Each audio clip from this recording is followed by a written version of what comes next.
You are now rocking with the hottest boxing podcast in the land with your host, Coach Malachi Williams. True.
For the thousands in attendance and the millions watching around the world,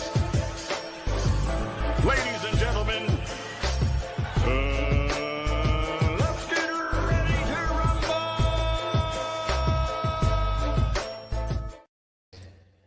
Yeah. What's going on, family? It's the boy Coach Malachi in the building, and we're back on Too Many Podcasts. We back up in here, man.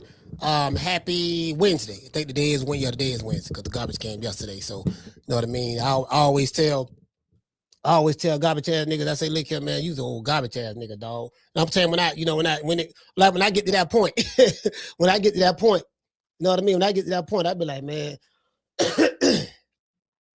I lower my voice. I'm like, yeah, man, you's an old garbage ass. You know, just like a look. I have a look of disgust. You know what I mean?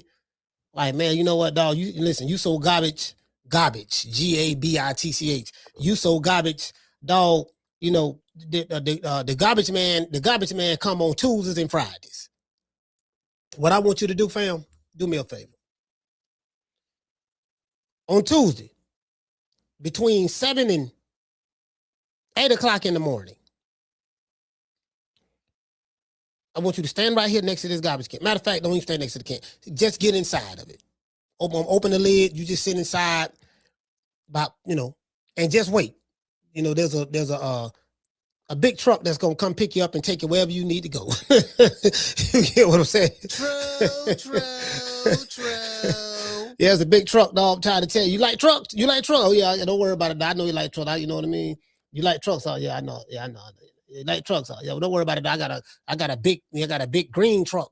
You know what I mean? You know that green. You know what I mean? Like that Boys in the Hood 6'4" Chevrolet Impala with the gold flakes, green back in the day. Yeah. I got one look just like that. It ain't got no flakes, but it'll do. You get what I'm saying?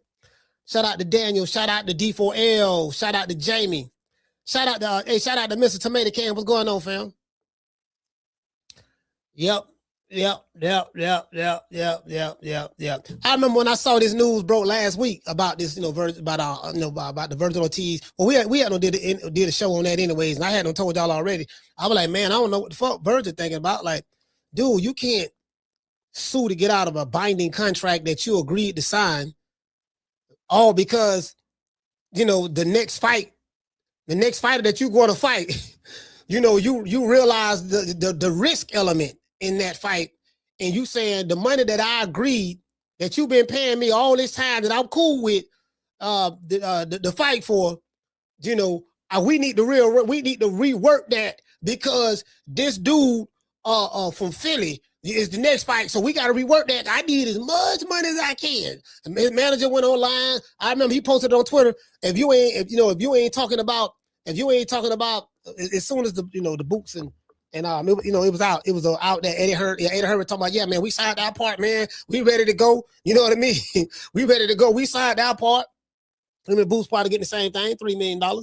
We signed our part. You get what I'm saying? And Boots wasn't tripping about no money. We ain't hearing that from Boots saying, no, man, see what it is. See, No, see what it is now, because this is a big fight, so we're going to have to rework it. You see what I'm saying? Like what you normally paid me, Eddie, we're going to have to rework that there. I'm going to need a whole lot more because, you know, the threat level. We did a threat level assessment. You know, you get what I'm saying? Boots like, yeah, you can pay me the same amount you paid me to fight Karen Chugga, the same amount of money you paid me to fight Lima Bean. Yeah, I take that same money. It wasn't much, but it's a few million. But I take that same amount to fight this mofo right here. I take that same amount to fight him. You get what I'm saying? Like, okay, when you fought Erickson Lubin, we didn't hear nothing about.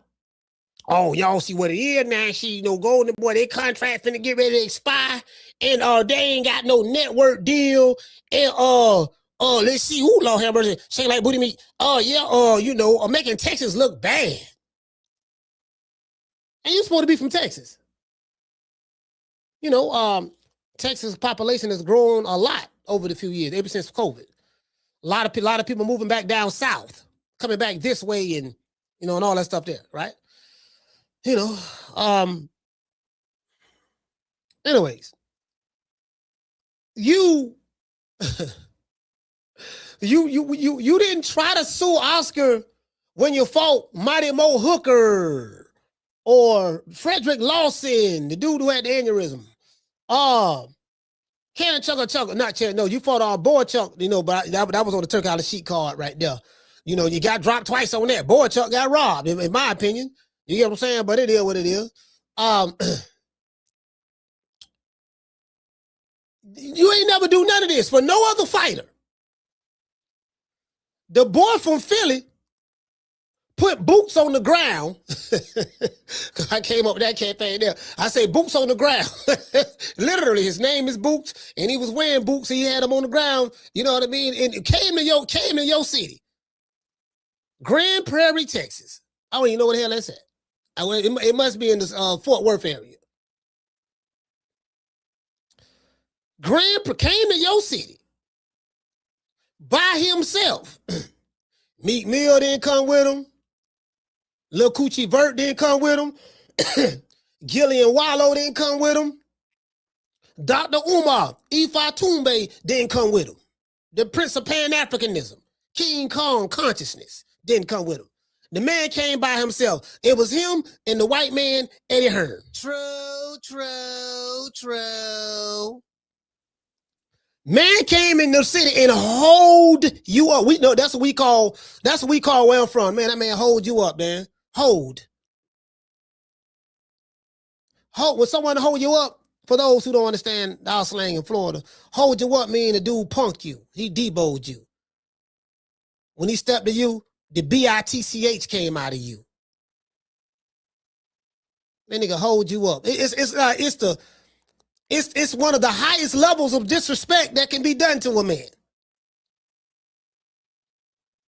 I mean, nigga do you like that in front of everybody, you might well just go ahead and throw hands and just take the L. If you think you're gonna lose or whatever the case may be, you might win.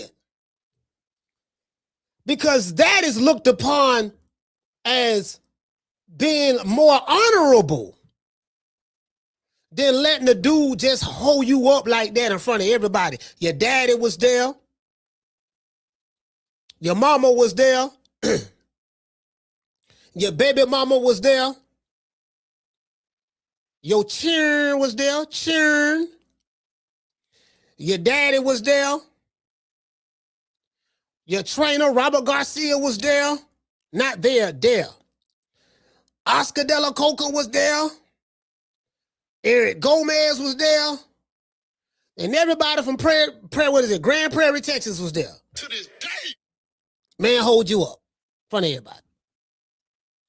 Yeah. I think that's gonna have to be next. It's gonna have to be next. And I'm gonna show you. I promise you. I'm gonna show you. I'm gonna whoop you. All the stuff you've been saying, all the stuff your daddy been saying, Oscar been saying, Eric Gomez been saying, the whole Golden Boy as a record label staffman, as a crew. I'm telling you. I promise you. I promise you, boy. I'm gonna punish you. I listen. I came here by myself to show you that I'm dead serious. Because this shit so cunt coochie, it's so cunt coochie, it's so pie that I can come down here by myself. Ain't nothing gonna happen because we know what time it is. I'm gonna step in this ring, point, like, tell you, I promise you what I'm gonna do. I said I'm gonna punish you for everything you and everybody in your family said. And guess what? True. Next thing I know, we hear about he's suing. Yeah, dog, he's suing, dog. Yeah, dog, you see what I'm saying, man? You do know now. The contract, according to the contract right here says if Golden Boy ain't got no network, you know what I mean? Shit, Golden Boy ain't got no network, shit, we can leave. Like you ain't never tried to leave before. You don't pull what we call in Florida a junkie stunt. You know what a junkie stunt is? You don't pull the junkie stunt. Some shit that a junkie will do. Junkie just be doing shit just off the whim. You know, don't pull the junkie stunt. He don't climb this nigga don't listen. He don't listen.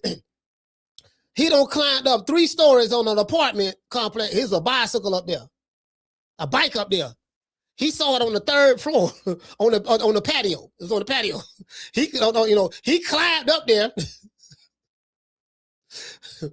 Got the bike, climbed back down with the bike. That's a junkie stunt. Man, a junkie stunt is when you go through extreme measures to do something or not to do something or to avoid doing something. So that's what I'm looking at. That's what I'm looking at. I said it, I'm saying, come on, bro, I got to call a spade a spade.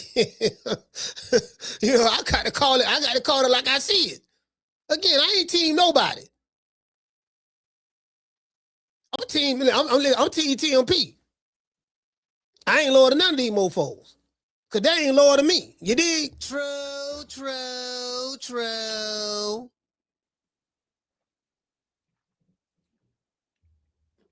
So I ain't got a dog in the race. You know what I'm saying? So anyway, but the boy messed up. And it make him look terrible. Bro, like, whoever this manager is, he has to be. And this is another thing. He got to be one of the dumbest mofos, like, as it relates to this case. I'm not saying he's dumb in other instances. I'm saying as it relates to this particular instance, he had to know he couldn't do this. But you know what? Sometimes you can be so smart. Sometimes you can be so smart you dumb. You know so much that you don't know a goddamn thing. Apparently he didn't know. Apparently. So it is what it is. So it's like, okay, the boy might be stuck like Chuck. Then you jump out the window after the judge ruled in Oscar De La Hoya's favor. You jump out the window. Yeah, well, it don't matter because I never fight for Golden Boy again. Okay, where you gonna go? Who you gonna fight for then? I bet when is your next fight?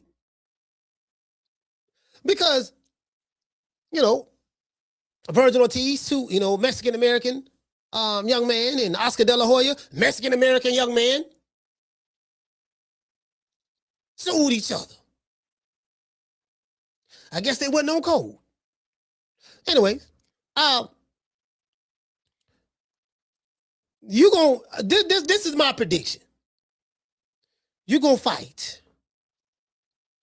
You're going to come back and you're going to fight for Golden Boy. You ain't going nowhere. Oscar, you might be in the doghouse with Oscar now. Because Oscar said he'll never work with your manager again. Now, I don't know if he was high when he said it or he was sober. I really don't know. However, if it was me, because I'm revengeful and spiteful. Shout out to Big Mason. What's going on, brother? I'm revengeful and spiteful. If it was me, I'd teach your ass a lesson.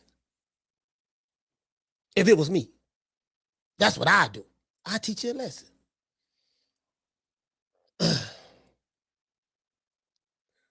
I teach him a lesson. Listen, it's two lessons you can teach them. It's two lessons you can teach them. It's two ways you can teach them a lesson. Lesson number one, throw his ass on the shelf. Let you sit there and chill a little bit, shang-a-lang a little bit. Let your nuts hang a little bit. Do your thing a little bit. Because you ain't going to be fighting no time soon. To this day. You did? What, it's 2026? Yeah, holler at me. Next year sometime,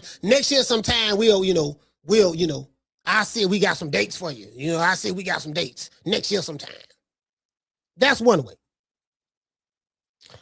The second way to teach them a lesson is to put that contract in front of them for $3 million.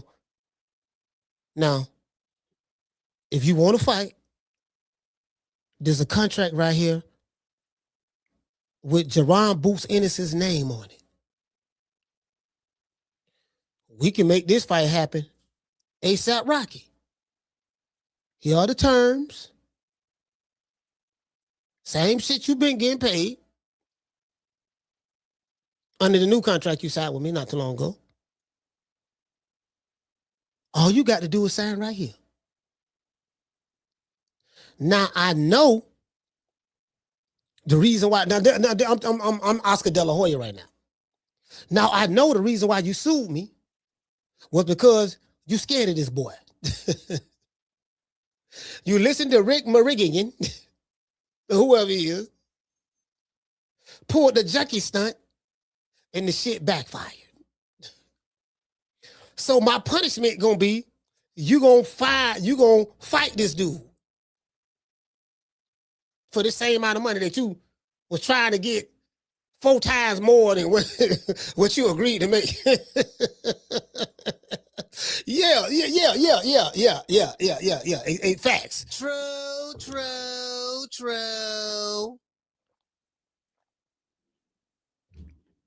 You could have avoided all that. Just fight the man. You could have avoided all that. Just fight the man. As I said before, you ain't sue him when you fought Mighty Mo Hooker. You were talking about how much you love him and Oscar's he's the greatest promoter in the world and all that there. You get what I'm saying? You ain't suing, but when the boy from Philly put boots on the ground and come to your crib, now all of a sudden you get. Hey man, it is what it is, man. Hey, David Coach Rod, what did he say? He said BS option. He say fight Big Rolo. Hey, Coach Rod. Yeah, man, Big Rolo. Hey, man, I don't know, boy. Big Rolo. Hey, Big Rolo throw a bolo. Hey, you know how Rolo go hit him with the yin. He say, yeah. That shit was funny, did a mother. I said, this man said, he threw a jab and said, yeah. Bruh. Hey, Coach Rod, man, hey, man, Big Rolo, man. Hey, you know what? I'm starting to like Big Rolo, too. You get what I'm saying? Like, I've been hating on him for some years, but about a year now, I started, he kind of like rubbing off on me a little bit. You know, I'm starting to like him a little bit more. He still eat crayons. And stuff now, but, he's still driving Fugattis and stuff like that, but, shout out to doggone Mika. What's going on, Mika? Yeah, you know what I mean? So, it is what it is. Hey, what did say, CJ? CJ say, it's clear to see that Vergil wanted absolutely no parts of Boots. Hey, man, again, let me go ahead and just. And guess what? The Boots Ennis and Vergil Ortiz fight can happen right now.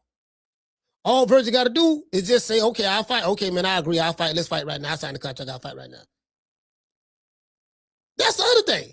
You refusing to fight. Okay, we got the contract right here, baby boy. What's happening? Nah, man, I supposed to get, man, shit. Rick told me, man, Rick Mirigian told me, dog. See what I'm saying? He said, man, I supposed to get at least 10 to 12 million, right, for this fight. Shit, you know what I mean? Like, shit, you feel me? I've been fighting for the low for a minute. What are you talking about, Vergil? What are you talking about? I pay you $3 million all right now. Didn't you just shoot a video not too long ago and said that you love me? Yeah, I said that. Did you not shoot a video not too long ago and said that you care about me and you know I was the best thing that ever happened in your career and I built you and I'm making you into a star like I did Canelo and all that stuff? That didn't you say all of those things? Yeah. You said that. Okay, all right then. So so trust me on this one. No, man, you saying, man, you know, Rick told me, man, I probably get 10. You know what I mean? You're like, come on, fam. True. Hey, you know it's a problem. Hey, you know it's a problem. Listen, you know it's a problem, goddamn it. hey, you know it's a problem with two Mexican Americans suing each other. You know what I mean? Like, they both of them Mexican American. They suing each other. Oh shit, I'm suing you to try to get more money out of you. You know what I'm saying? And then what are you doing? How you suing me? You know, you can't get out of your contract. What are you talking about? You're getting bad advice. You know what I mean? Rick told me. You know what I mean? So you feel me? So that's what it is, man. Yeah, man, it is what it is, man. My goddamn man, nigga, I told her, I don't know what he would think about, bro. I told him, I say, man, look, man, you can't do that, man. You ain't gonna beat Oscar with that. Like Oscar in the right on this one. The first show we did talking about this, I said that. I said, yeah, Oscar in the right on this before I even knew what the judge ruling was gonna be. So yeah, Oscar in the right on this. If you got a contract to fight for the man, you can't just all of a sudden renege and talk about, now I want to try to get more money for some shit that you already contractually signed for. You listen, you get hired on a job, you agree to the terms, we gonna pay you $20 an hour. And you agree to it, everything cool, everything Gucci. And you doing the same job every day. And this next job is no different than the other jobs you had. But now all of a sudden, because you think the job might be a little bit harder, might be easier for you. You never know. Got to bet on yourself. Yeah, man, you know, hey, boss man. Yeah, what's up, employee? Yeah, man, man, shit, man, I know we had that $20 an hour, you know what I mean? But man, I'm gonna need at least by 45 an hour now, cause need about 25 more, dollars an hour for this particular job now, cause man, what you talking about, man? You go, no, when you fill out the application, which is the contract, you know what I mean? You contract, it is what it is. These are the rules and regulations. What you talking about? You get what I'm saying? Anyways, Vergil Ortiz's biggest problem now that Golden Boy has renewed its contract with DAZN. Now that Golden Boy Promotions has renewed its deal with DAZN, Oscar did a little celebration. He was in his undies and jumped in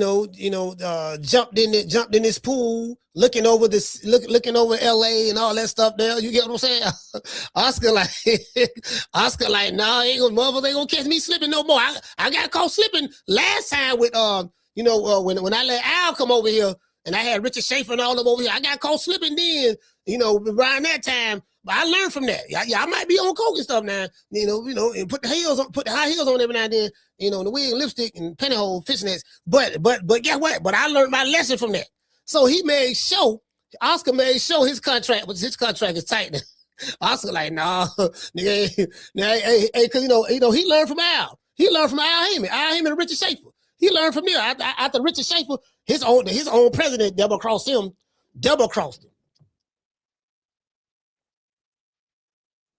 Yeah, his own president crossed him for the black man. For the black man. Got there Richard Schaefer cross Oscar De La Hoya for Al Heyman, a dude from Cleveland. Shout out to Al. Matter of fact, let's thank Al Heyman. Let's thank him. Matter of fact, let's thank Al right now. Well, I guess I gotta be like everybody else and thank Al Heyman. I just want to thank him just in case. You know what I mean? It is what it is. As I said before, now that Golden Boy Promotions has renewed their deal with DAZN, many fans are wondering, where does Vergil Ortiz go from here?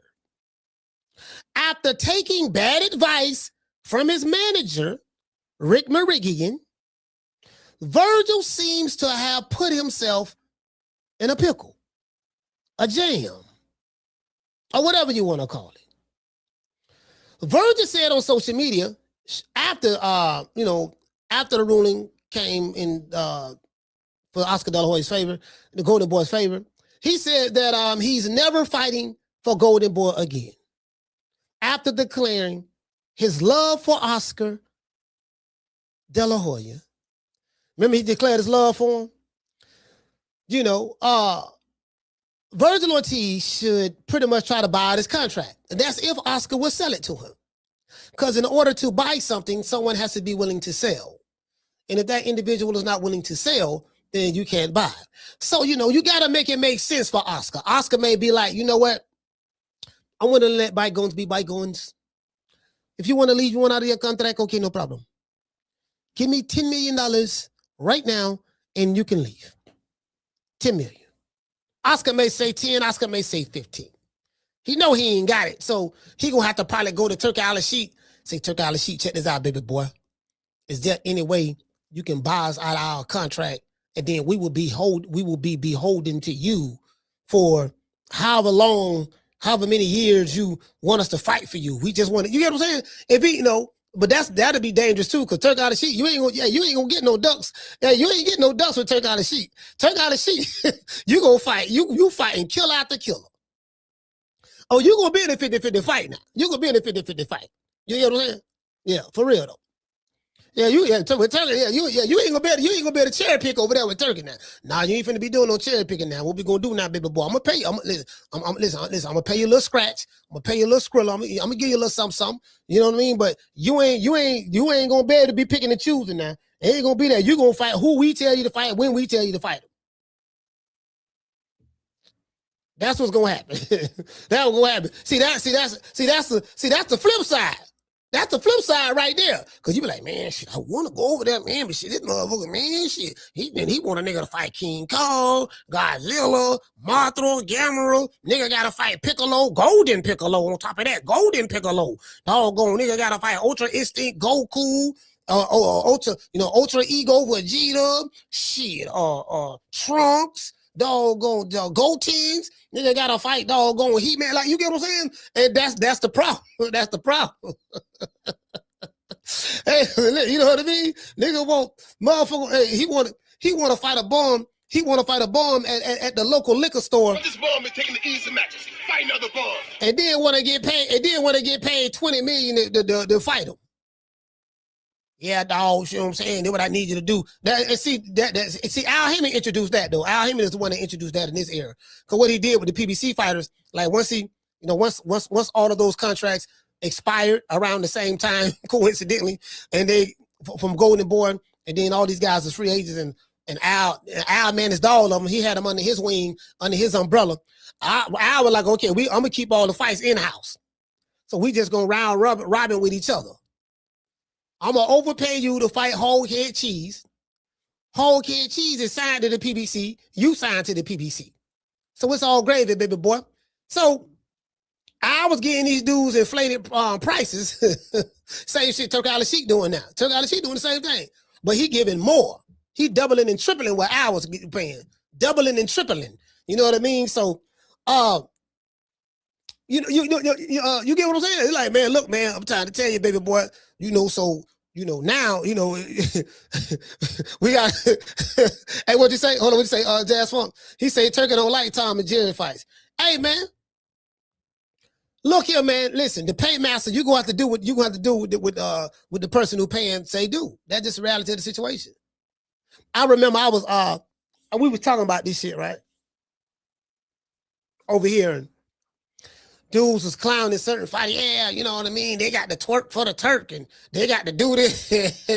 Motherfuckers calling the boxing voice. Yeah, you got the twerk for the Turk. You know what I mean? Because, you box for Turkey Al-Sheikh. You got to move how he tell you to move, and you got to fight where he tell you to fight, and all that. You ain't got no source of nothing, and this and that. And I'm sitting there looking at these guys, right? I say, now, you know what? Now, either this mofo ain't got no job, which that's highly likely, or he's capping to the highest captivity. What do I mean by that? So they say you got to twerk for the Turk and all that stuff there, because now you work for Turkey, he your boss. And I said, well, do you have a job, sir? Yeah, I got a job. Okay, got a job. Do you get paid at your job, sir? Yeah, I get paid. I get paid. Okay, you get paid. You got a job, you get paid. That's been established. Is there someone at your job that you have to answer to, sir? Yeah. I got a supervisor, and I got the manager there too. The manager there. You see what I'm saying? Supervisor, manager. Okay, cool. You got a job, you're getting paid, you got someone you answer to. Those three things have been established. I say, so when your boss, who is responsible for paying you, tells you to do something, do you do it? And if you don't do it, if you refuse to do it, what there would happen to your employment situation? Well, yeah, man, you know, my supervisor tell me what to do, man. I got to do what he tell me to do and all that stuff there. So you ignore, okay, what about the manager? Forget the supervisor. What about the manager? If the manager tells you to do something, do you do what the manager tell you to do? Yeah. If you don't do what the manager tell you to do, what's going to happen? I get fired to lose my job. And if you get fired to lose your job, what's going to happen? I ain't going to be able to make no money to pay my bills. If you ain't got no money to pay your bills, what's going to happen? Then I got to try to find another job and, or do some drastic measures in order to get the money. So the job and the employer is directly tied to your livelihood. Am I correct? Yeah. Okay, so what you were saying again? To this day. What you were saying again about you got to do what Turkey tell you to do? What you were saying again? What you were saying again, fam? I ain't got but a GED. Help me out. It's a street GED though. It ain't the county jail GED. I got this one on the street. It's strong though. It's a strong GED. You get what I'm saying? Just want to throw that out there. But this bum is taking the easy matches, fighting other bums. Anyways, so that's what Vergil said. Vergil said that, it is what, man, he ain't fighting for Oscar no more. So the question I have for you guys is this. Should Vergil try to buy out of his contract with Oscar? That's one. Or should he just sit on the shelf? That's two. Or should he honor his contract and fight for Oscar? What do you think? Let's give everybody a chat round of applause.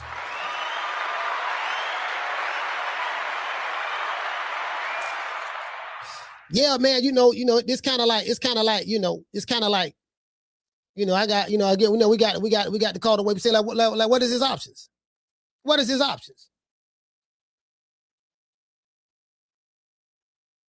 Clearly, this brilliant idea didn't work. So what are his options? You dig? I want to thank the whole hood who came out here. I love y'all. I did this for the hood. Y'all know I beat that boy. Shout out to the Tenderonis, the PYTs, the Honey Dips, and the Snow Bunnies. See her eyes shining, she's my snow bunny, please.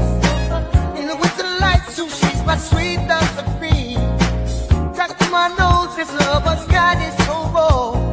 Make you goose, stepping out of control. Turn it up, it's me against the light. Snow bunny, Moving on the bar, everything's so right. Got that smooth, so feel.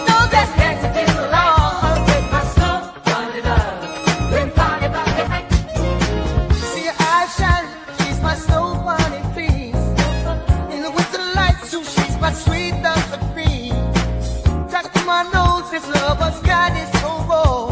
Make you goose, stepping out of control. Turn it up.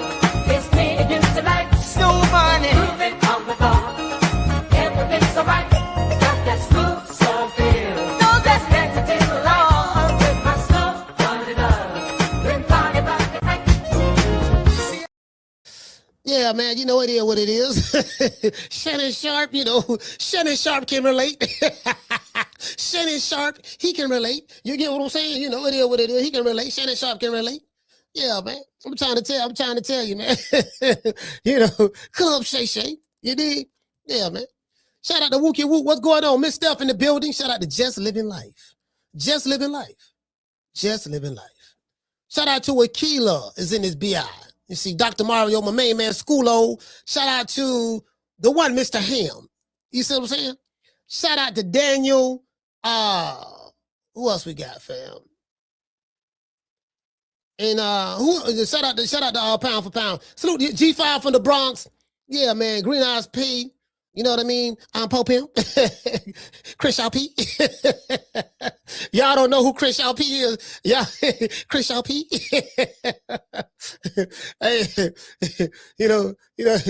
hey man, I'm trying to tell you, man. Hey, Chris P, man, y'all gotta look up Chris P. Hey, Hitman 42. Hey, what it say? Hitman 42 say. he say. Hey, Hitman 42 he said Rick thought Golden Boy was going out of business and told Vergil lies only for Golden Boy to go renew up. Yeah, to renew. Yeah, see what it was. This what it was, right? Hitman, we gonna break it down in street terms for those who don't understand what you just said, right? It's like this here. You working with the plug, but your plug got a plug. You'll never get to that plug. However, but you got a strong plug. So, and you getting work from them all the time. You was happy with the work. All the time you been with them, you was happy with the work. This one particular time, you wasn't happy with the work. And you thought that you can leave the boss because you heard he was having issues or he had a strained relationship with his boss, the big boss. So you thought this was a golden opportunity. Well, El Chapo was going there, say, so I can leave now. I ain't got to be around you no more. El Chapo gone. Yeah, but the dude who taking El Chapo place, you just can't be just trying to separate from him like that there. Yeah, but El Chapo gone there, man. So what I'm gonna do, I'm just gonna go ahead and, I'm just gonna peel on out, cause El Chapo ain't here no more. You ain't got you ain't getting to work no more. El Chapo gone. You see what I'm saying? But I'm like, hey man, you feel me? I'm trying to and your boss like, no, my nigga, okay, just because El Chapo going, I don't mean a goddamn thing. This shit don't start because El Chapo gone. We got another Chapo. There's another Chapo that's going to take his place. And after him, there's going to be another one and another one. We got about 10 more Chapos. You see what I'm saying? So you just hold out. No, man, I'm trying to leave. I'm trying to go get with the other cartel. I'm trying to go get with the other cartel, dog. I don't need you. I'm trying to go with the other cartel. Hold up, swole up. No. Then come to find out, boop, bop, bim, you was wrong. MC Hammer don't came down on you. You can't leave. You can't go nowhere. To this day. Now you sitting there looking crazy.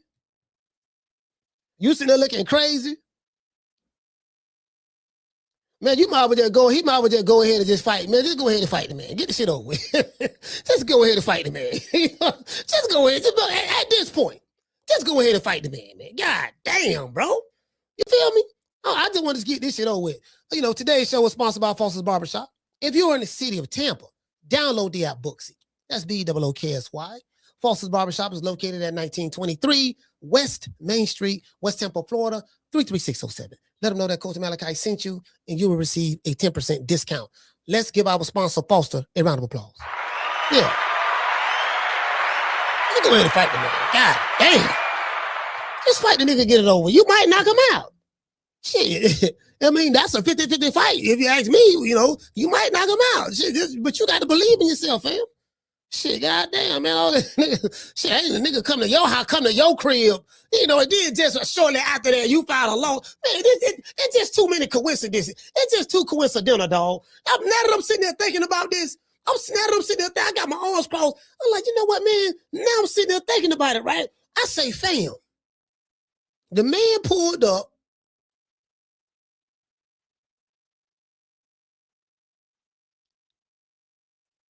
He pulled up after pretty much, as a lot of people say, ducking you.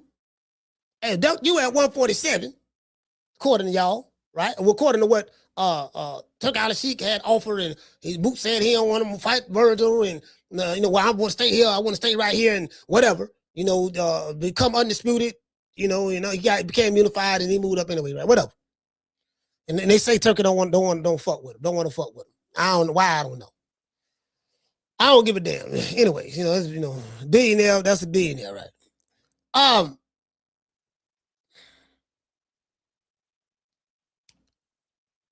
Now you got a chance to just fight the dude. For the money that that your promoter gonna pay you. Oscar gonna give you a little something on the back end. And now this the problem too. Oscar say, look, I'm going to pay you, because they put it out. We did a show in the last week. And you're going to get paid $3 million. That's how I know it's $3 million. He going to get paid $3 million. Oscar said, we going to put it on pay-per-view. And anything over 200,000, you know what I mean? It's going to be, you're going to get 50% of the revenue. So Rick Mirigian like, oh, hell no. He think he's slick. We fighting this dude, this dangerous ass fight for $3 million. It ain't gonna be no upside. It ain't nobody buying no pay-per-views right now. You ain't no star like that. You ain't no star. You know what I mean? Wait a minute, what you talking about? Oscar told me I'm a superstar. Man, you don't got that way. He was lying shit. outside of Texas, who know you? Who know you outside of boxing circles? You know when you know throughout many different genres of stuff. You know your little circle, your boxing circle. Outside of that, nigga, we're right around the corner. Motherfucker don't know you. Oscar was just doing what he do, just capping. Ain't nobody buying this fight like that, man. I'm telling you. So it ain't gonna be no back end. Yes, I'm gonna give you the rest of the back end. And he got that. Now Oscar got that from Al Haymon. Sources say he got that from Al. Yeah, don't worry about it. Don't worry about it. No, Vergil, don't worry about it. Don't worry about it. Listen, I'm gonna give you these $3 million. And listen. The great news is this. You're a star. You're a mega star. I believe in you. You're a mega star. Look, the great thing is this. We're gonna put it on pay-per-view. That's gonna certify you as a pay-per-view star. And if it sells over 200,000, which I predicted will. I spoke to Rick Glazier. He said it's a good chance this fight can do 400,000 or 500,000. So cause this is like the the Tommy Hearns and Roberto Duran or Marvin Hagler Duran or something like that. It's like that. You know what I mean? Also, Oscar putting the spin job on him. He putting the spin job. He put the spin job on him and shit. And then, and Rick like, man, look at me. I'm trying to tell you, dog, ain't nobody gonna buy this shit, dog. Ain't nobody gonna buy this shit. Telling dog, listen, fam, check this out. The man, you getting $3 million. Like, why would you take the same $3 million to fight a dangerous fighter like Boots? This is what his manager telling him. And probably his daddy too, because the daddy shaking like booty meat too. So, both of them, the daddy and the manager. You know what I mean? And Robert Garcia, I don't know. I think Robert Garcia might be shaking a little bit too. He got a little poker face, but I be hearing the stuff he be saying. I be like, yeah. And I like Robert Garcia, but I be hearing the stuff he be saying. I be like, oh man, goddamn, Robert. Okay, you get what I'm saying? Robert be. You know what I mean? It's just so about that when they talk about the Vergil and Boots fight. It's like, oh no, you know what I mean. So they listen. So now he don't want, look, the fight ain't gonna do that. So you just getting paid $3 million. So Oscar like, what's the problem? You didn't have a problem with the $3 million against Harrison Lubin. You didn't have a problem with the $3 million against Mighty Mo Hooker and all of those other guys. And you're not even the champion yet, and I'm paying you $3 million. So you should be happy. You should be grateful. You know what I mean? You still you think you never been a champion before. Hey, so Oscar give me that talk. Rick like, no, man, don't do it. $3 million ain't enough, dog. I'm trying to tell you, dog. This motherfucker whoop your ass. If he whoop your ass, dog, them $3 million, because $3 million, you ain't like you get the whole $3 million. You might well say like 40% of that gone for the most part. Probably 50% of that gone, because between the IRS got to get their cut. I got it. Oscar gonna get his cut. He the promoter. The promoter gonna get his cut. The promoter gonna get his cut off the top, off the ripple. Oscar gonna get his cut. You hear what I'm saying? Rick Mirigian, he gonna get him. He said, Rick Mirigian telling doggone Vergil, I'm gonna get me. I'm gonna get me, my nigga. I got to get me. That's old school there. Some of you jitterbugs probably never heard that. I got to get me, dog. See what I'm saying? I got to get mine. You feel me? So Rick gonna get his. So the IRS, Oscar and Rick gonna get his from the 3. He'll be lucky if he got by 1. He'll be lucky if he get 1.2 left after everybody get theirs. You see what I'm saying? He come back about 1.2. You know what I'm saying? So that's what he looking at. Man, you fighting that dude for $1 million, dog. Cause when you look at it, after everybody get their cut, after the IRS get theirs, you know, after Oscar get his, shit, you know I got to get mine. After I get mine, you know, what you got left? You still got to pay your trainers. You got to pay your trainers out of that, what's left. You know what I'm saying? You know, Robert Garcia got to get paid, you know, you got to get paid. Your daddy got to get paid. Shit, man, you gonna walk away by $800,000, fam. True. Hey, Wookie Woo. See, they sit back doing the math. They sit back doing the math. Hey, Wookie Woo. They sit back doing the math like, hold on, this shit ain't adding up, dog. Shit, you know what I mean? Like, we gonna need a whole lot more of that, man. Like, shit, just for us to even, you know, and then it's a good chance. Then it's a good chance we may lose. See, look, I remember a time a dude named James Lights Out Tony fought a guy. I think his first title was the IBF. It was the IBF title, and he fought the guy that was the champion at the time was Michael Nunn, and Michael Nunn was a hometown hero and stuff like that. I think he was with Don King Promotions at that time, if I'm not mistaken.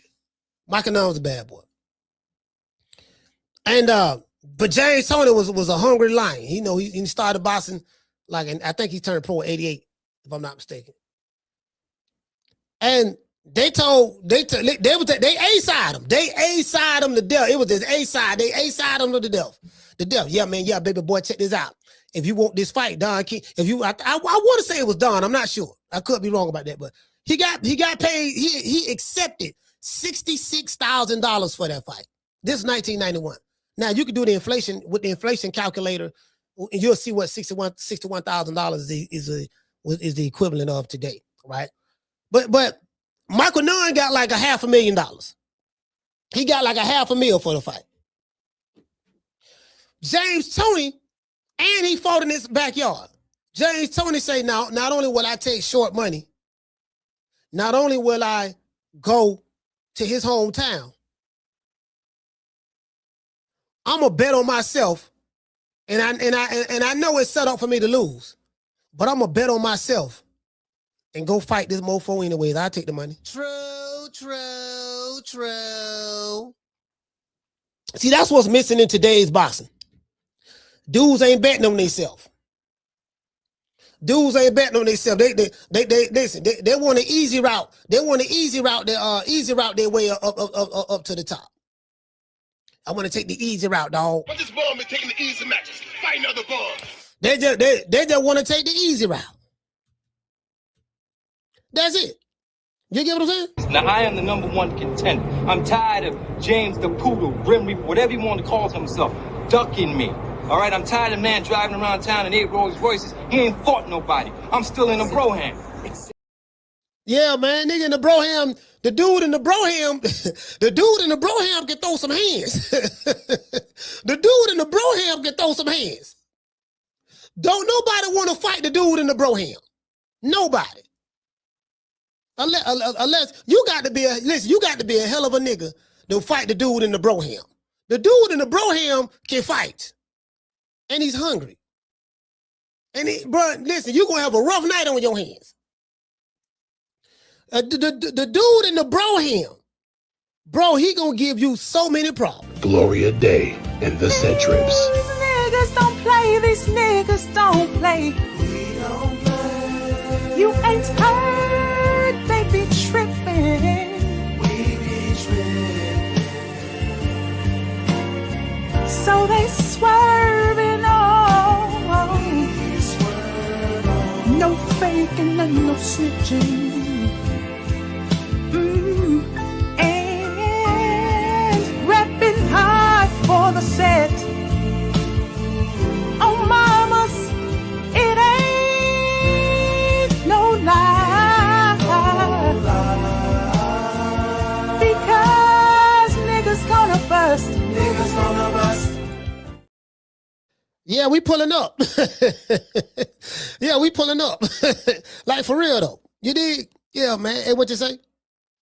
Wookie Wook say on mamas. Yeah, man, on mamas, man. For real though. True. Yeah, on mamas. You get what I'm saying? You know what I mean? For real, on mamas. You feel me?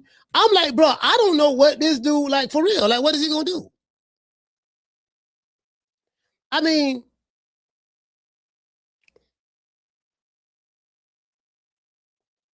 what? Wait.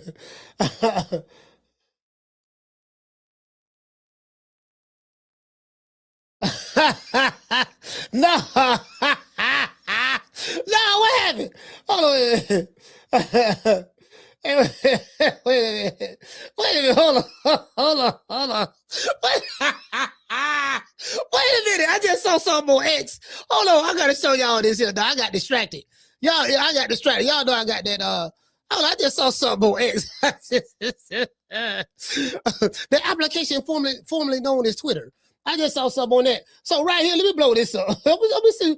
Is this a troll account? I don't know if this is a troll account. This might be a troll account. It'd be some of the troll accounts on here. So this dude said, oh no, this is the video right here.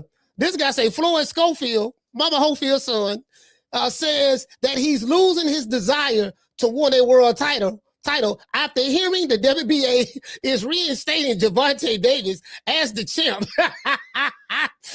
And that his fight with Lucas Body has changed to a non-title fight. So they are fighting someone else. So he say, so they are fighting someone else. That's a tune-up. Hey, man.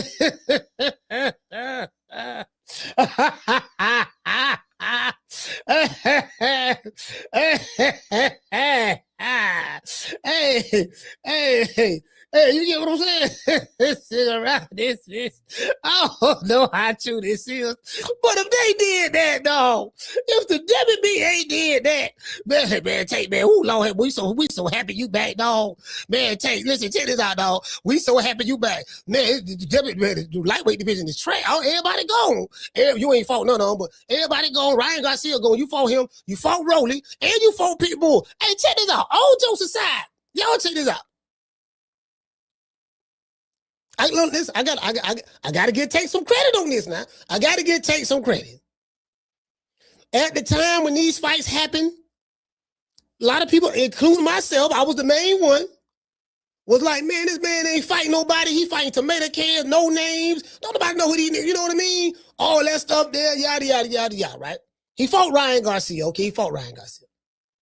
I laughed at Pit. The nigga fought Pitbull. Who the fuck is the Pit? Didn't nobody know who this dude was. They called him the Mexican Mike Tyson. Talk about the beat top Pitbull crew. He the Mexican Mike Tyson. All that shit there. I saw a couple of fights he had in Mexico. I wasn't impressed. I said, this man footwork is slow. He telegraphed. I'm like, man, Tank gonna kill this dude. But then when he fought Tank, he looked nothing like he did on no fights that I saw that he had in Mexico. I'm like, this the same fighter, yeah, but he was on Tank. He was on Tank ass that fight. Tank was turning him. Tank used a lot of really good footwork in that fight. Like that's how I know I say Tank got great footwork. Then, Tank fought he fought Mario Barrios. Mario Barrios moved up, became a champion at 147. Who Tank fought? Tank fought doggone Big Rolo. Big Rolo, 2-division world champ. They say 3, but it ain't no 3.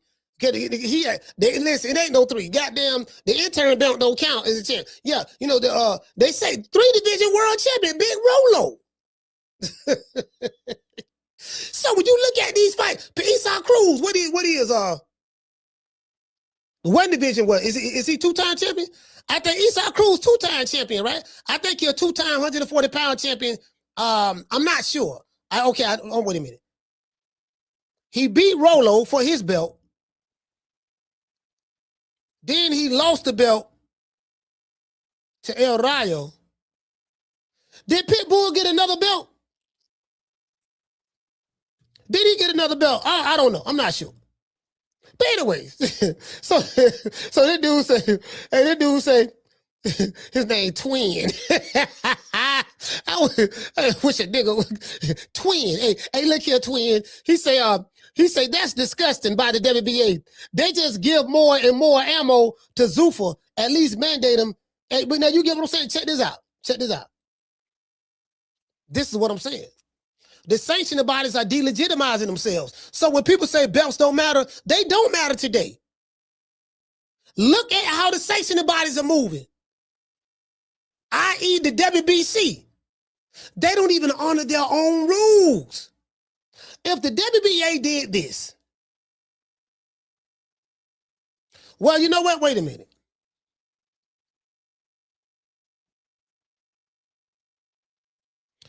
Oh, you know what? Wait a minute.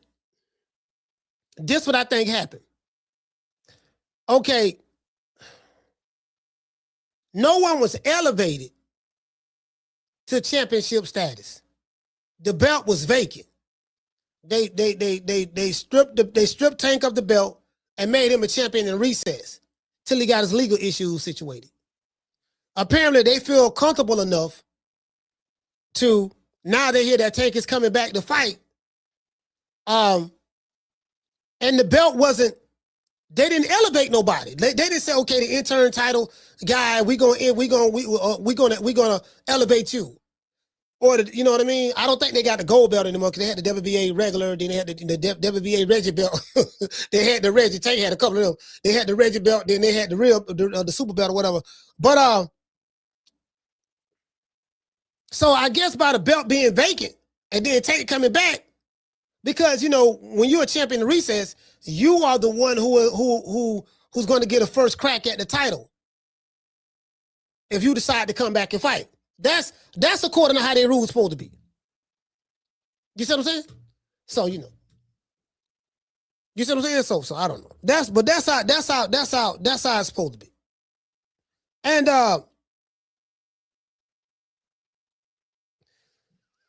if they gave they gave it back. Oh, let me see. They gave it back to him. Wait a minute. Let me look this shit up. They gave it back to him. Let me see. I'm trying. Let me go see. So they gave it back to him, huh?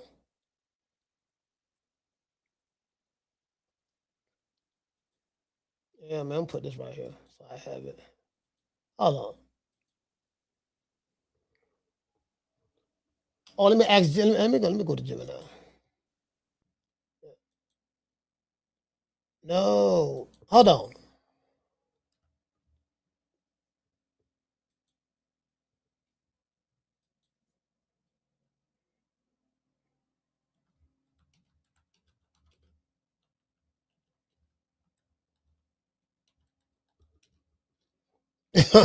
I'm typing right now.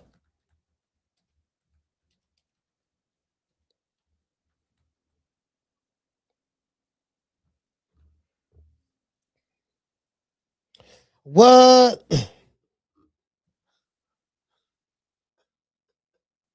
Yeah, it say as of March of 2026, the WBA lightweight world champion is Gervonta Davis. Davis has held the title since 2019 and most recently defended it in a highly competitive bout against Lamont Roach Jr. on February 28, 2025, which ended in a majority draw. Despite the draw, Davis retained his championship status. They say as of today. I just asked Gemini. Gemini told me. Gemini said, yeah, as of right now, dog. Yeah, as of right now, dog, they gave him. But you know what?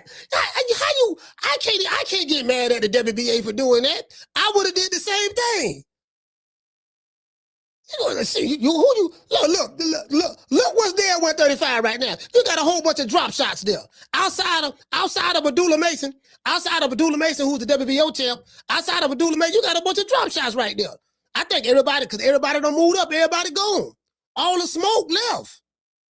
T.O. ain't there, Ryan Garcia ain't there, Shakur ain't there, Debo ain't there. All the smoke gone, the coast clear. You know, Pitbull gone, Rolly gone now too. You get what I'm saying? So, you know, who they gonna give it to? Shit, I would have did the same thing. And listen, and you definitely can't get the Mama Hofield, boy. Much smoke they be ducking.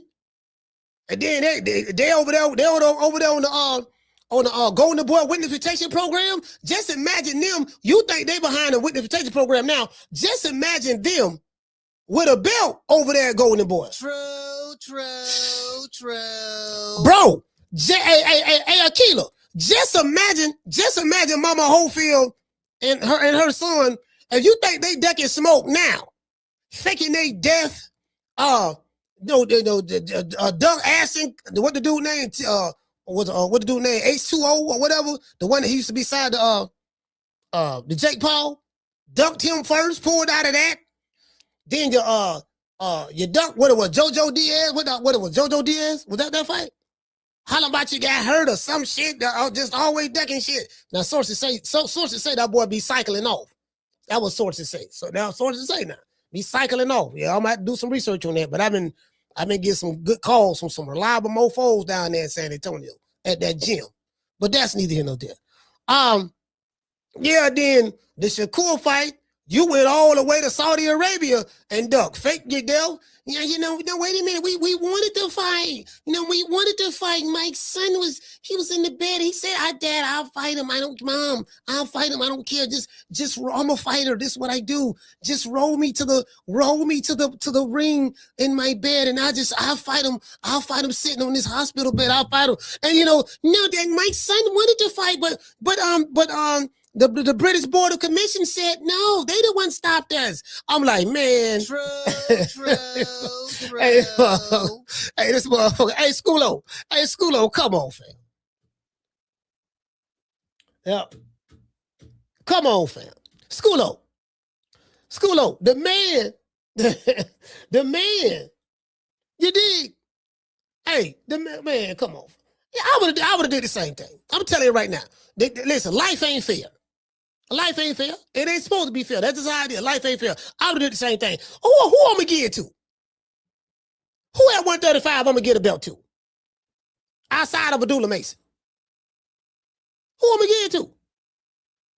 As a matter of fact, let's go over here and look at 135. Let's go look at 135 right now, and let's see what's cracking. Let's go over here. Go to, let's see.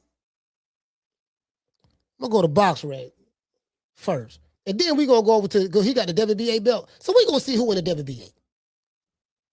Let's go over here and see what's up. See what I'm saying? Like, shit, life ain't fair, man. It is what it is. Let me see what's up. Fuck, let me see. Who are you going to give? Matter of fact, that's tight. Let me see. Let's go to the ratings. Yeah. All these old got them old garbage there. Who at 135? I need to go see who at 135.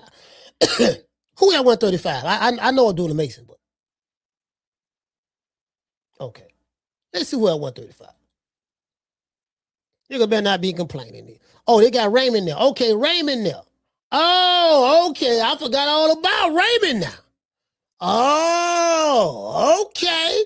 Yeah, that's why I had to go look. I forgot all about Raymond. But Raymond the ring belt, right? He the ring champion? Well, I forgot which belt Raymond got. Raymond got a belt though. Abdullah Mason got a belt though, too, right? Okay. William Cepeda, okay. They got Kid Austin there. They got Austin, Texas. Nigga from Austin, Texas. He from Jersey. I know the dude who gave him his name. The dude who gave him his name is from Austin. And he the one told him, look, man, you should call him Kid Austin. Anyways, let's see. Okay, we got Lamont Rowe still here. Lamont Rowe. Okay, you know what? It's smoke here. It's smoke here at 135. Okay, I had to look. It's smoke here. It's smoke at 135. It's smoke here. Now, this is what we're going to have to do. Now, you know what we got to do? We got to go to the WBA rankings now. This is the problem, see? This is the problem. Like, we finna go to the WBA rankings. Yep, here we go right here. Let's pull that up. Let's pull up the WBO. Let's pull up the WBA rankings. Let's do that. We're going to go down here to lightweight. Let's see. Go right here. All right. It says it got an asterisk right here. Okay, asterisk. I guess he was a champion in recess. It said WBA World Champ WBC vacant. I be Raymond Mudathal is the IBF champ, and Abdullah Mace is the WBO champ. The WBC is vacant. Tank got his belt back. So he got elevated, lost it, and he got elevated again. How you get elevated twice for the same belt? Cause I remember when Dev, when Debo Dev had the, when he was undisputed at lightweight, he had all the belts, and Tank had the rigid belt. So when Dev moved up, they elevated Tank to the super title, the one that Dev had don't let loose. And then they took it from him, stripped him, made him a champion in recess because of the legal issues he was going through. And then when he announced he was coming back, according to rumors or whatever, then they decided to give it back to him. So they elevated him again. He got elevated twice for the same belt. True.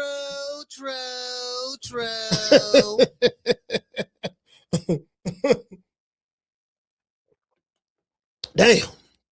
Man, that's fucked up. Anyways, that's okay. So Floyd Schofield was number one. And Tank don't want to fight us. He knows us. We used to get him ready for in sparring for his fights. Tank knows how hard my son hits. He know how hard my son hits.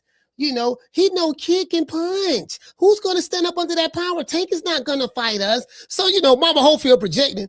I was like, Tank will slide that boy, man. The boy be doing, he's defensively flawed. He's just too defensively flawed. I would love to see that fight. I don't love to see that fight. But he's just too defensively flawed. And they got to test him. You got to test him. You better test him now. Got to test that boy too. Yeah, man. So, yeah, okay. You got Lamont Roach here. Armando Martinez. Jose Valenzuela. Mr. Gary Russell Jr. right here. We got Gary Russell Jr. right here, fam. That's right. Gary Russell did move up to 135. Oh, yeah. Yeah, he did move up to 135. Hey, you know what? Now I tell you what.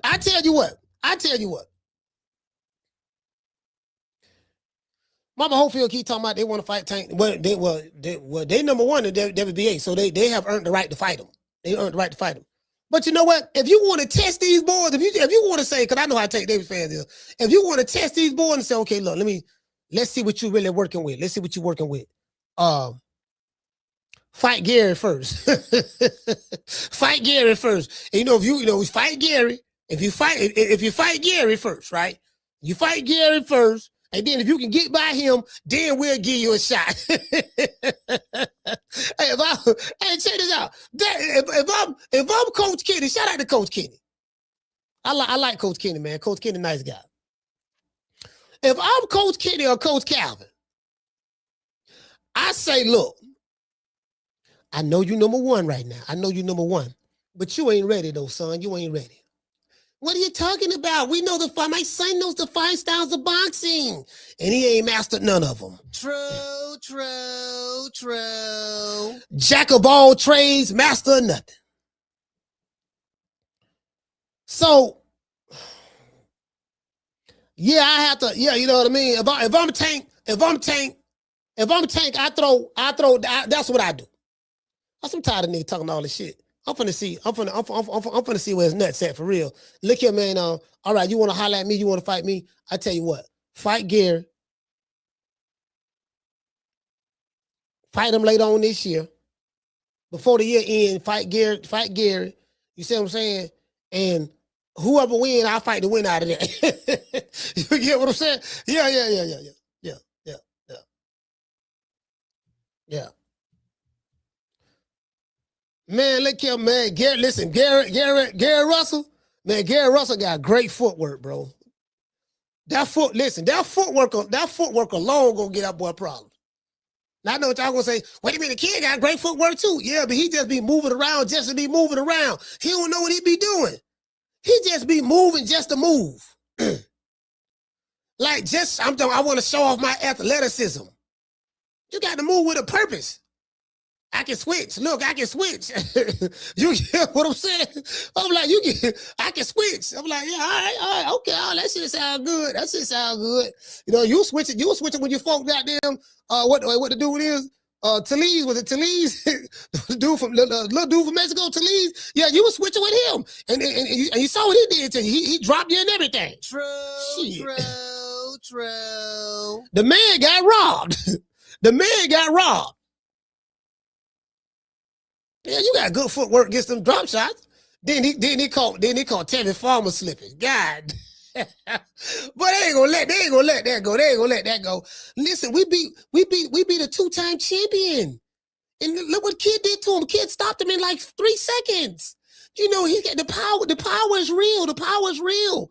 Like, look, he was cross-eyed before we fought him. Now his eyes are straight. I'm telling you, my son, he knows the 5 styles of boxing. Yeah, but he's not a master of neither one of them. To this day. Jack of all trades, master of nothing.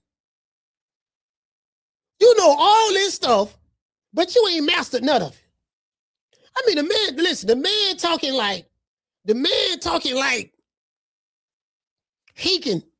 I remember he was on the show. I remember Mama Ho, she was on the show. She was talking about something. Yeah, you know, so because that style, you know, when the skin peeled off the bottom of my son's foot, you know, remember in the back I showed you guys the bottom of his foot, how the skin separated from the sole of his feet. Yeah, that's what happened. We had these shoes, and you know, they was defective, and that was a sponsor. So he had to come out there and apologize. Oh, I'm so sorry. You know, it wasn't, the shoes wasn't defective. You know, it was just, you know, just a bad break. You know, it was the socks. My son had socks that, you know, his mommy bought him, you know, in Jersey. She bought him and, you know, she mailed it for Christmas and he put those socks on, and those are not the socks that he normally puts on and stuff like that. And, you know, so he would, you know, he had to, you know what I mean? Nigga talking about, he came on here talking about some hey Wookie Woo. He came on here talking about some that was the Henry Armstrong style. My son that was the Henry Armstrong style that you saw. You know, when my son fought Talise, well, not Talise, but the dude who he was headbutting the dude. They was headbutting each other. That fight. The fight that Kid Austin got he got his face cut.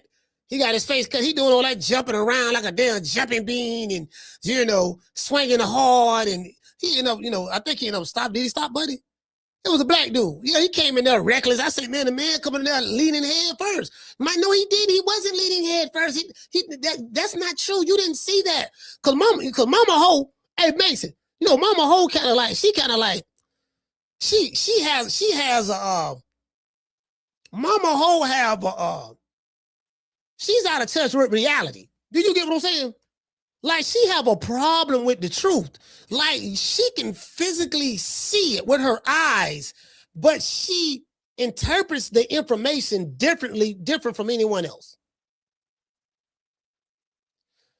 I'm like, okay, Mama Ho, listen, all right, check this out, fam. Look, you did, I really don't, you know, look, fam, you kind of like, I saw what I saw. You wasn't telling me about, you know, hey, shout out to A-Sound T, salute, fam. Hey, wasn't telling me about, that was the Henry Armstrong style, and you have to do your research, and you know you have to. We're trying to do some reverse psychology shit on me, like some Jedi mind trick. You know, you're supposed to be a reporter, and you're supposed to know more about the sport and all of that stuff. There, you have to. It's your job to educate your audience. You're supposed to tell them that style that Kid did was Henry Armstrong. Look, he calls you Unc.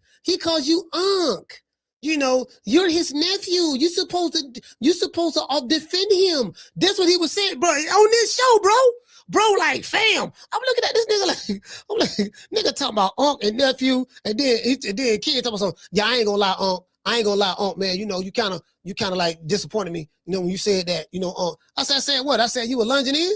You was lunging in. What, you want me to lie to you? Like, you get what I'm saying? I know what I saw. You were lunging in, fam. He was disappointed. Hey, Hey, G5, he was disappointed. Yeah, I was kind of disappointed, man. Uncle man, because you was like you were tearing me down. I was like, fam, they were trying to dictate. They're trying to dictate how I call fights. Well, when you're calling a fight, you're not supposed to say that. You're supposed to say that, this was the greatest fight that you ever seen. Because knowing what you know, that the bottom of his skin had ripped from his foot, from the bottom of his feet. Now that you know that, and go back and look at the fight again. And I promise you that you'll come to the conclusion that my son, that was the greatest fight you ever saw. True. All right. True. Okay. Jedi mind trick. I say, Mama Ho trying to hypnotize me. She trying to hypnotize me with words. I've been told y'all when Floyd go in that ring, it ain't Floyd in that ring. Oh, you did say that. It's a spirit from us hypnotizing him since he was a kid. Bruh. Listen to the rhythm of the chimes. Listen to the rhythm of my voice. You are going into the deepest part of your sleep. To have him, when he go in that ring, he black out. He's not in there. Bruh. Similar to if you read the book of Jesus, when they having a dinner, and he tell Judas to go do what he got to do, and Judas says no, and he give Judas a piece of bread, and then the spirit jump in Judas, then he go do what he had to do. Open your eyes. In the innermost reaches of your heart, you are a tiger. Tiger. I've been told y'all when Floyd go in that ring, it ain't Floyd in that ring. Oh, you did say that. It's a spirit from us hypnotizing him since he was a kid. Bruh. You are capable of great feats of strength and courage. Strength and courage. It's in the Bible. It's similar to that. That's why when Floyd, after the fight, when he calmed down, he's emotional. He like, I did that to my friend. Because now the real Floyd is there, but in that ring, he's this beast. So, hey, bro, come on now, dog. Come on, man. You can beat any fighter in the world. You will win the championship.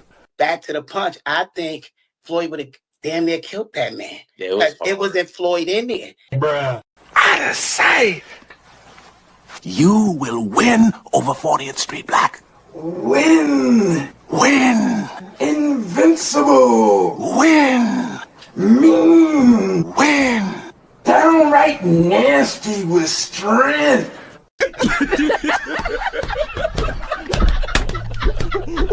Yo, shout the season, man. I've been told y'all when Floyd go in that ring, it ain't Floyd in that ring. Oh, you did say that. It's a spirit from us hypnotizing him since he was a kid. Man, nigga, I'm sitting there. Nigga, you gonna sit there. You full of, your daddy full of shit. Your daddy and your mama full of shit. That's a mama and a daddy right there. That's a what a Mephrodite, what they call it.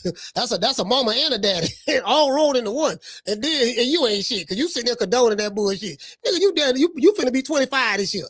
You finna be 25 years old. You still live with your daddy, your mama. You finna be 25. Dude, check this out, fam. Fam, check this out. Man, you let a nigga run game on you like that. Like, game recognize game. Like, I was always taught that. Game recognize game. A family member can't fool me. Like, when I was young, I was sharp. Nigga, I was a sharp little jitterbug. I'm talking about as a teen.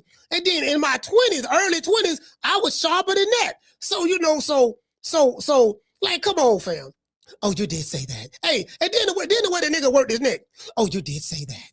You know what I mean? Similar to the book of Jesus. It's in the Bible. You know what I mean? When Jesus told Judas, go do what he had to do. Like, you lucky, bruh, if I was doing that interview, I would have stopped him. As soon as he said that shit, I would have questioned, okay, Jesus said do what he had to do. What was that Jesus told him he had to do? What do you mean? It's in the Bible. Go look it up. I said, where can you tell me, where can I find the book of Jesus? Is that in the New Testament or the Old Testament? What are you talking about? See, you have the American Bible. You don't have the real Bible, that come from the Anunnaki. What you talking? Yes, see, you don't have the real Bible. See, I'm a Hebrew. I'm a Hebrew Israelite. I'm a Hebrew. She told me she was a Hebrew. I'm a Hebrew Israelite. I said, I heard a Hebrew Israelite, but not Hebrew Israelite. To this day. Hey, man, hey, Akilah, I heard a Hebrew Israelite, but Hebrew Israelite. I'm a Hebrew Israelite. It's in the Hebrew Bible. It's in the Bible. You know what I mean? To the book of Jesus. You do know that there's a lot of books missing in the Bible. Like some books have 66, some books have 64. Like there's missing books. I like the secret scrolls and stuff like that. I'm like, this lying ass nigga. So he's sitting here running this game on his son. The son so lame, he ain't even picked up on it yet. You would think, normally like young black men or just young men in general, we pick up on things. You ain't just, the shit he's saying is just so outlandish. It just, bro, like it's beyond comprehension. How can you believe somebody like that? When you got somebody telling fantastical stories like that on a consistent basis, you have to question everything that they say. How can you believe it? Anything, dog, your track record with the truth is so bad, dog. Like your track record with the truth, not the truth, the truth. Your track record with the truth so bad, dog. I'm man, Lord, but man, shit. But listen, I can be outside. Mama Ho can be outside with me. Mama Ho can say, look, it's raining. And I can look in the sky, see the rain falling from the sky, feel the rain slapping me in my face, and I still won't believe it's raining because Mama Ho said it. True.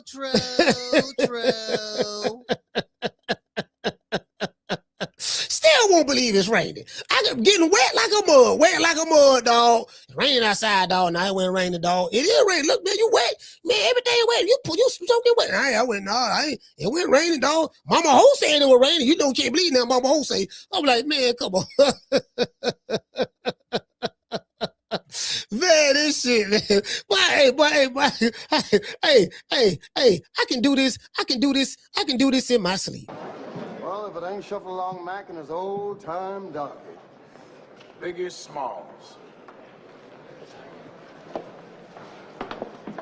Your mama still working in them $10 houses? Is your mama still working in them $10 houses? Just asking. To this day. I'm not asking for me. I'm asking for a friend. Bruh. You dig? The stickiest of the icky. You want to smoke with the old boy Rick James? Yeah, I'm just asking for a friend. Anyways, yeah, man. So you know what? The WBA made a business decision as it relates to Tank. So I understand that. I get it. As I said before, it's their belt. They can do what they want to do with it. People can do what they want to do with it, man. That's why I ain't, that's why I'm not emotionally invested in it. Like, people talking about, the fighters gotta play by the rules. What rules? And that's what get me like I came up in the era,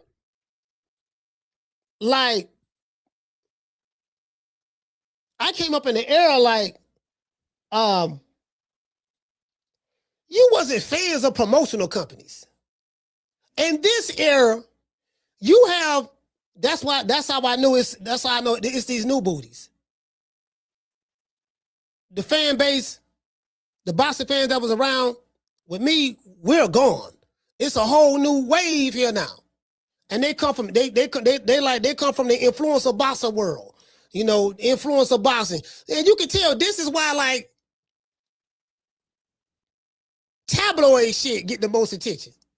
I did a couple of shows on talking about some tabloid shit with the Carissa Shields and Pat Poose and all that there. Cause the shit funny. I ain't gonna lie, the tabloid shit is funny though. That shit was funny. And that shit some of it be funny, some of it be funny. You just can't have an overdose of it. But at one point in time, it was never like that in boxing. It was never like that in boxing. Boxing was really, really a manly sport, just really manly. Now it's, dudes acting like bad bitches, niggas wearing purses, dudes got You know, they looking real sweet. You know, the jeans too tight, nuts can't breathe, motherfucker, legs getting numb, you know, they kissing and dancing together, they making excuses, you know, they ducking smoke, you know, just fans getting behind fighters and praising them for ducking. They fans are Oscar De La Hoya. Fans of I'm pro PBC. I'm with Al, and I'm like, fam, these people don't even know you. Come on now, dog. Come on, man. I never seen it like this before. These people don't even know you, fam. How you team a promoter? Like you like boxing, you like boxing. I ain't gonna watch that fight because it's PBC or it's Golden Boy, it's the top rank, and you know, and top rank and PBC beefing with each other, and I'm with the PBC, and I'm like, fam, you ain't, bro, fam, these people don't even know you. These people are in the tax bracket that you can't even dream of. What in the hell make you think you're on their team and these two guys who are up top where they at beefing with each other? Do you know how stupid you sound? I mean, like, bro, like the fans that's here today, I just sit back and, you know, I realize, I say, you know, my intelligence is just too high for them.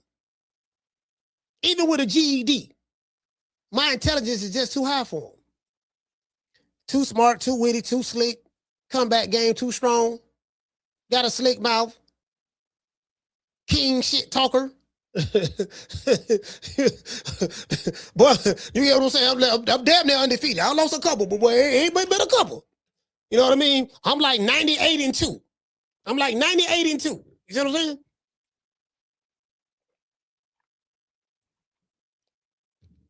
Piss niggas, I mean, piss them off to the highest pistivities. Piss them off to the highest pistivities. Mouth slicker than a can of oil. You get what I'm saying? I remember my mama told me, my mama say, stop giving me word for word. Stop giving me word for word. Because every time she says some shit, I say some shit.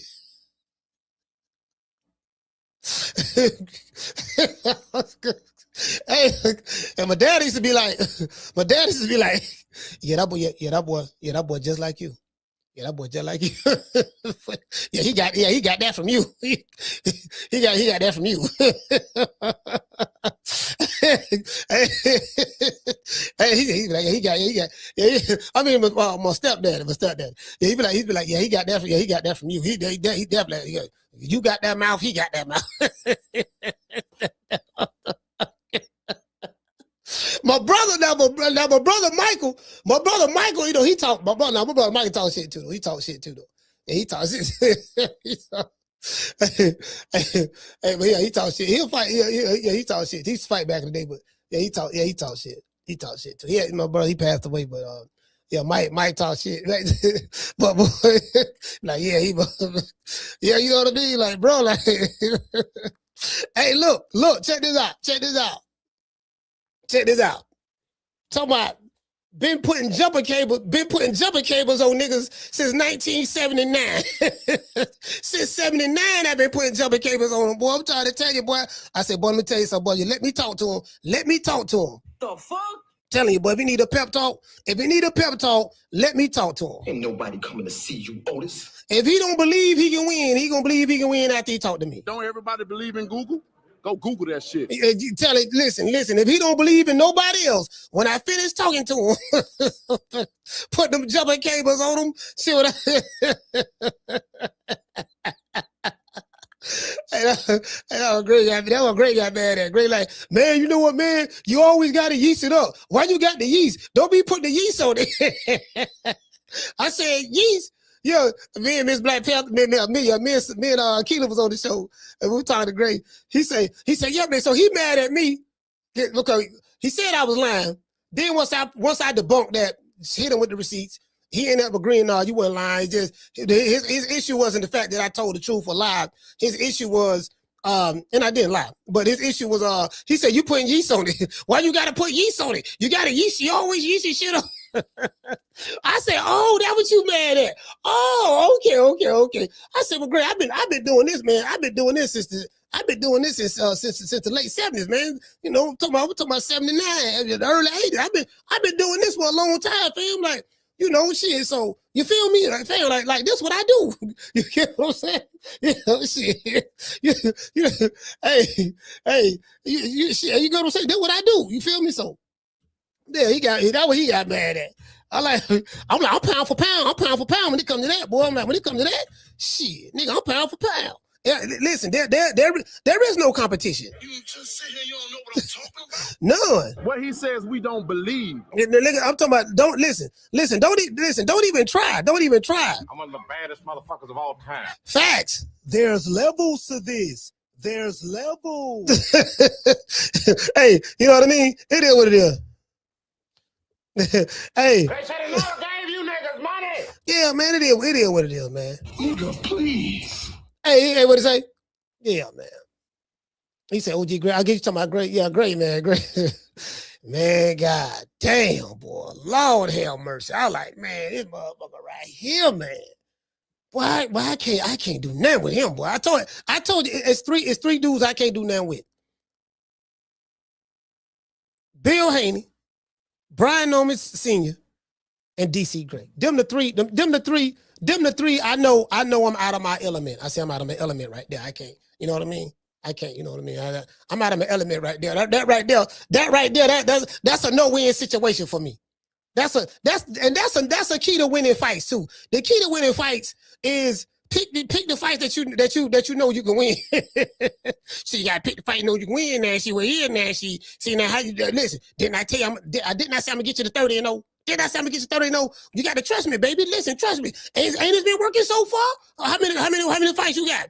Yeah, man, I'm 35-0 right now. And you got what? 42 knockouts. You feel me? Now I'm finna take you to heavenly heights. Nigga be 35, 40-0. Ain't fought nobody. You be like, God damn. Yeah, man. Hey, man, you seen such and such? Who? Well, I remember we was at the barbershop one time. Dude was like, yeah, man, Deontay Wilder, man. Now I was fucked up about Wilder at this time. I was like, yeah, nigga, the Bronze Bomber. You know what I mean? But I knew he wouldn't fight nobody. I knew that. No, I knew he wouldn't really. You get what I'm saying? But he was cool. He was cool.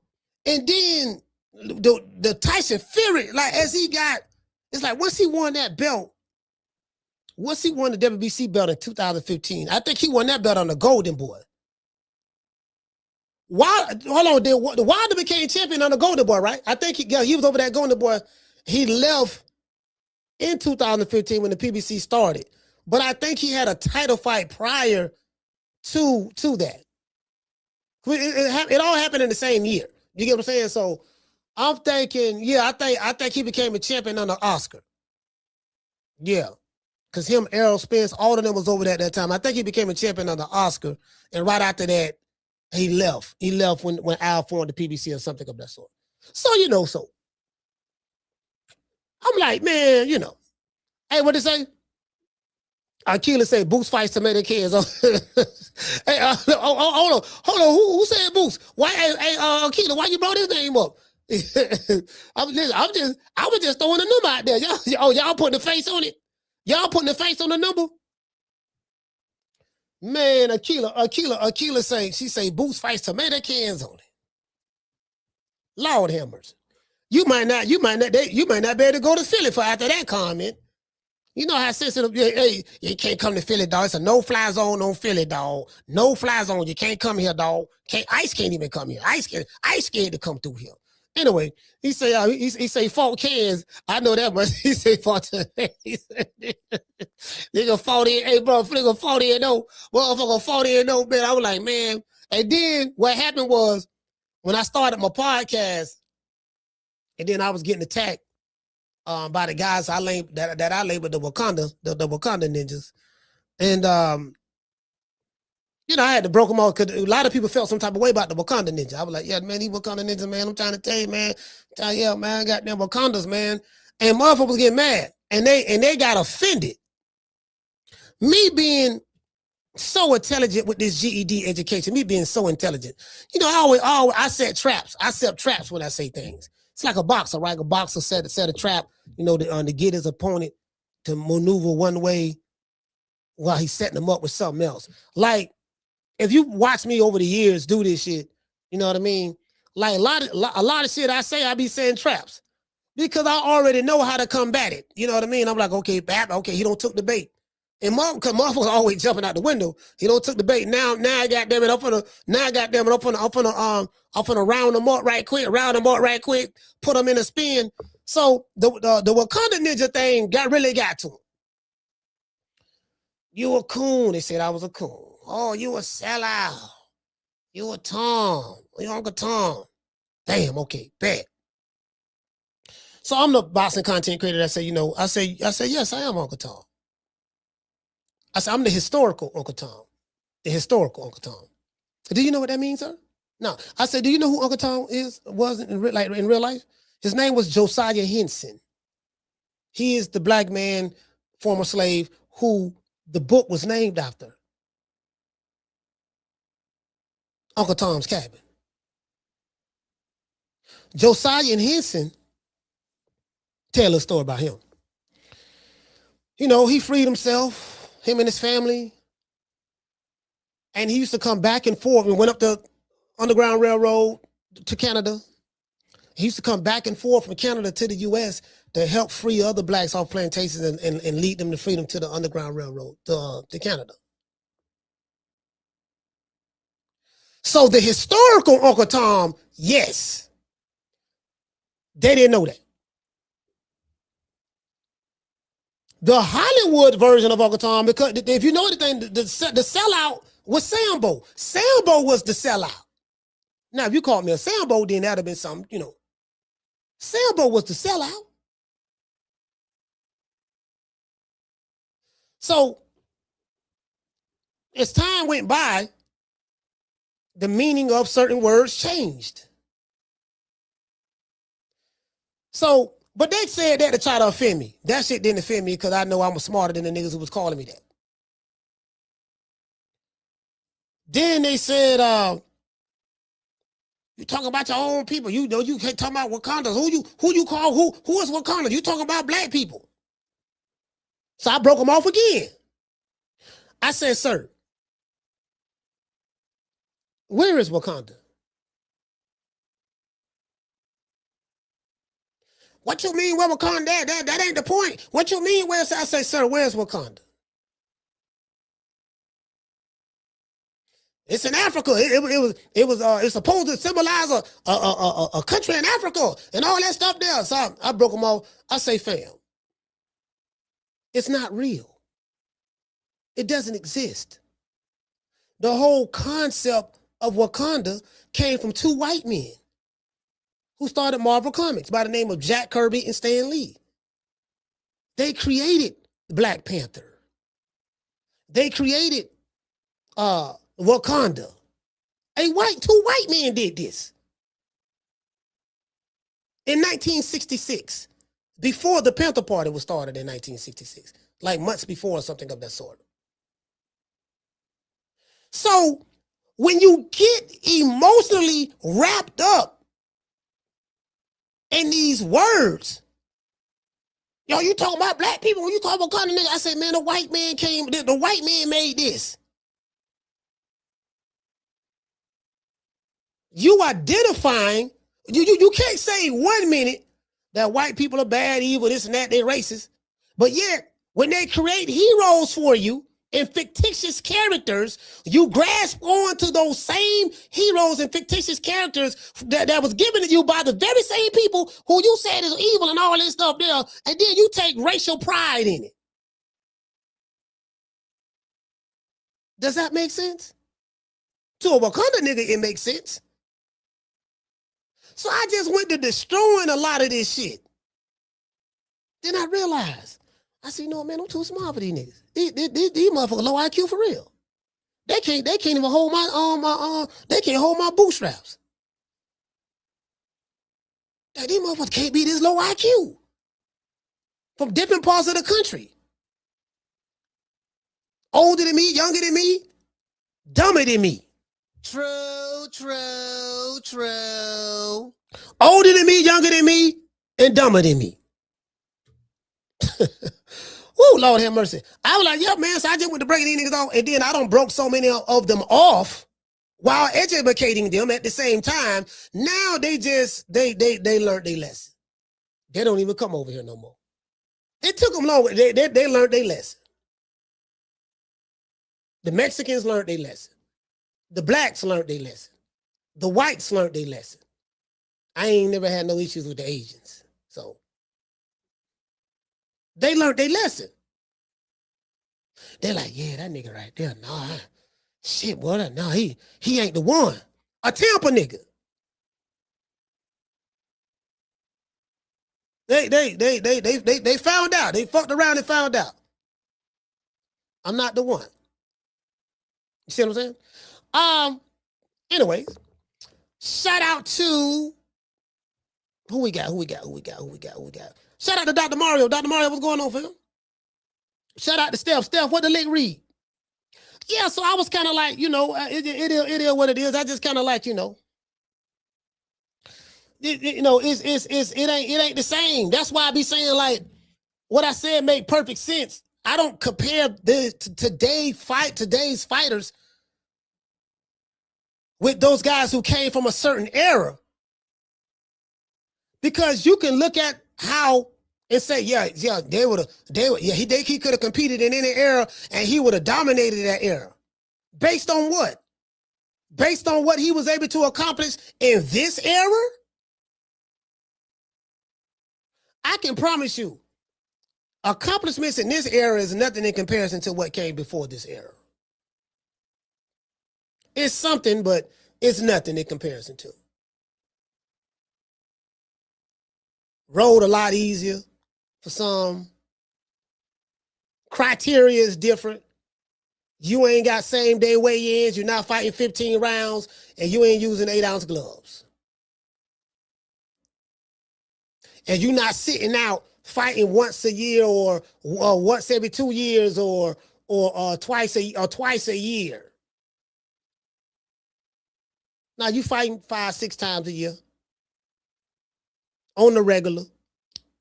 Yeah, same day weigh in, and you're gonna fight 15 rounds.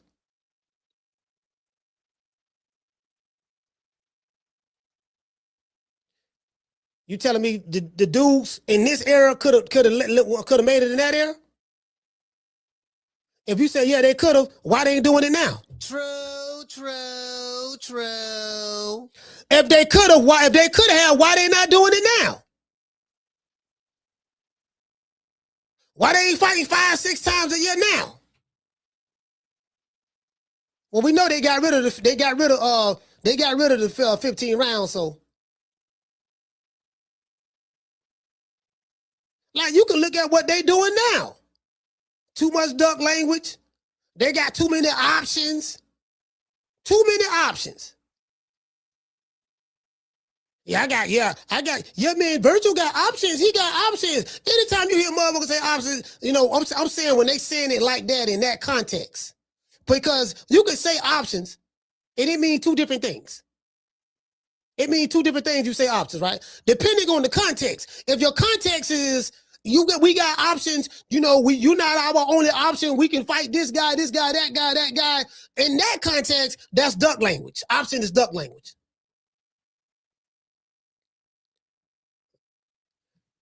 So he ducking.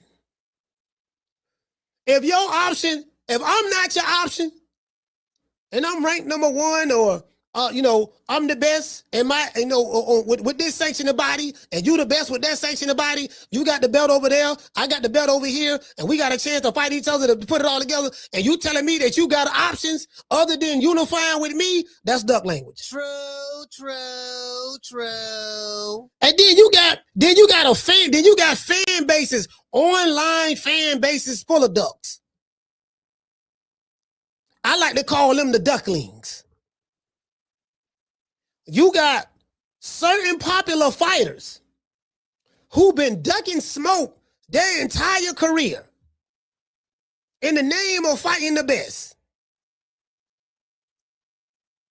I ain't gonna say no name. It's quite a few of them. Quite a few of them out there. Just a few of them. At least a good 4 or 5. And then the ducklings come out. Yeah. Yeah, you wrong side of the street, dog. My fight ain't got to fight you. You clout chasing. You don't really want to, you clout chasing, dog. You got the, and now sometimes that is true. Sometimes the dude just use your name just to stay, just to stay in the algorithm. That is true. That does happen. But that's not every case. You gotta handle that on a case-by-case basis.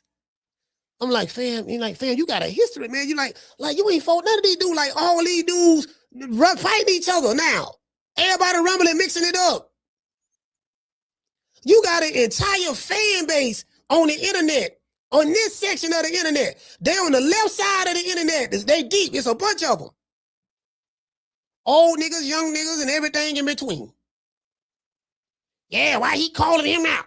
And another thing, he get mad cause he know he the cash cow. It's the money thing. He just looking for it's a money grab and all that stuff there. And another thing, and my body ain't got to do this and he would have knocked Roberto Duran. Now everybody know he done knocked Roberto Duran. Everybody know that. Roberto Duran get hit too much. What you think would have happened if he would have? Then we got to have these fictitious boxing matches. I got to use my imagination. You what you think he'll do if he hit Poach out with it? You saw what he did to Leo Santa Cruz. If he caught Devin with that punch, what you think will happen to him? I don't want to think what happened to him. I want to see what happened to him. True.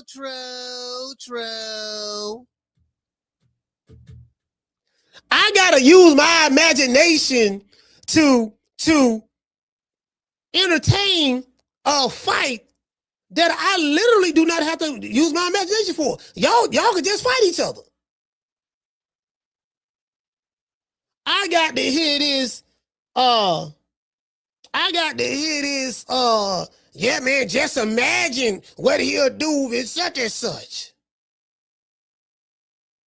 I say this man 75-0, 213 knockouts. You don't want him to fight nobody? Who you want him to fight? You come out and you talk about all these other fighters ain't doing this and ain't doing that. But you don't hold a fighter who you got in the witness protection program, you don't hold him to the same standard.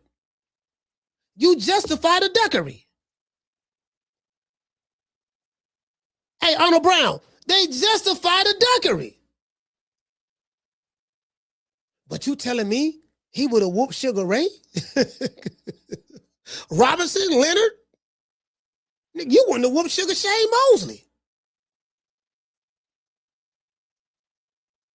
Oh, he would have whooped Roberto. He would have whooped Hagler, Roberto. Oh, yeah, he would have. What you think he would have did to them? Nothing. Got knocked out. True. Because today's fighter, I'm just saying, especially American fighter, man, this shit don't got so this shit don't got so watered down. This shit don't got so watered down, dog. Bro, like these dudes have fam. When you have damn near 40 fights on your resume, and I'm struggling to think of 2 people who you fought, like nothing jumped out. No memorable moments. Because normally you think of fights, you think of the memorable moments. You could think of Tyson and Razor Ruddock, Tyson Holyfield, both of them. The bike fight and everything.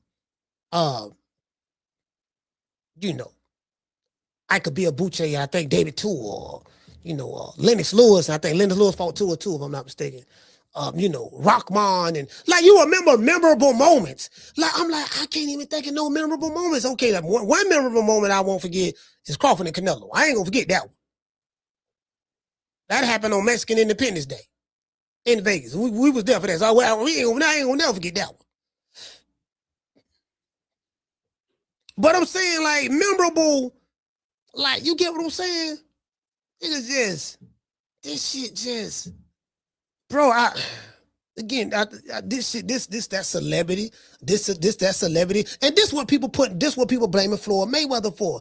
Like you introduced, you opened up the door for this, and he left. Nigga talk, yeah, nigga, we following the Mayweather blueprint, the green print, and you know what I mean? We following the green print. Nigga talk about, they would holler about they following the green print. You on the wrong side of the street. You with the wrong promoter. You with the wrong network. You got to come over here and sign with us. Bro, like, it's so many landmines. Back in the day, they had politics in boxing. Real politics. It ain't that much real politics no more. It's still here. The real politics is still here. Definitely with the sanctioning bodies. The sanctioning body is so political and crooked and corrupt. The belt don't mean that no more. Literally, they don't. Because the sanctioning bodies have done everything in their power to devalue their belts in the eyes of the public. Picking and choosing when you want to apply your rules and when you don't want to apply them. Certain fighters can do certain things that other fighters can't do. 1 minute you say this, the next minute you say that. Then y'all beefing with this group over here. Showing favoritism to certain fighters. And you get what I'm saying? It's like, man, so once a independent, neutral body, allegedly, does that, you devalue the whole premise of your organization. You cease to exist with me. So if the organization ain't shit, ain't respectable, have no honor and integrity, then the belt that they represent don't mean a goddamn thing. True.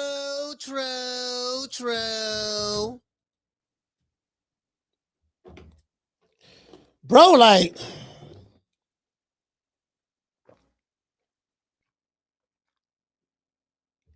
I trying to tell you, bro. Like this shit so fugazi.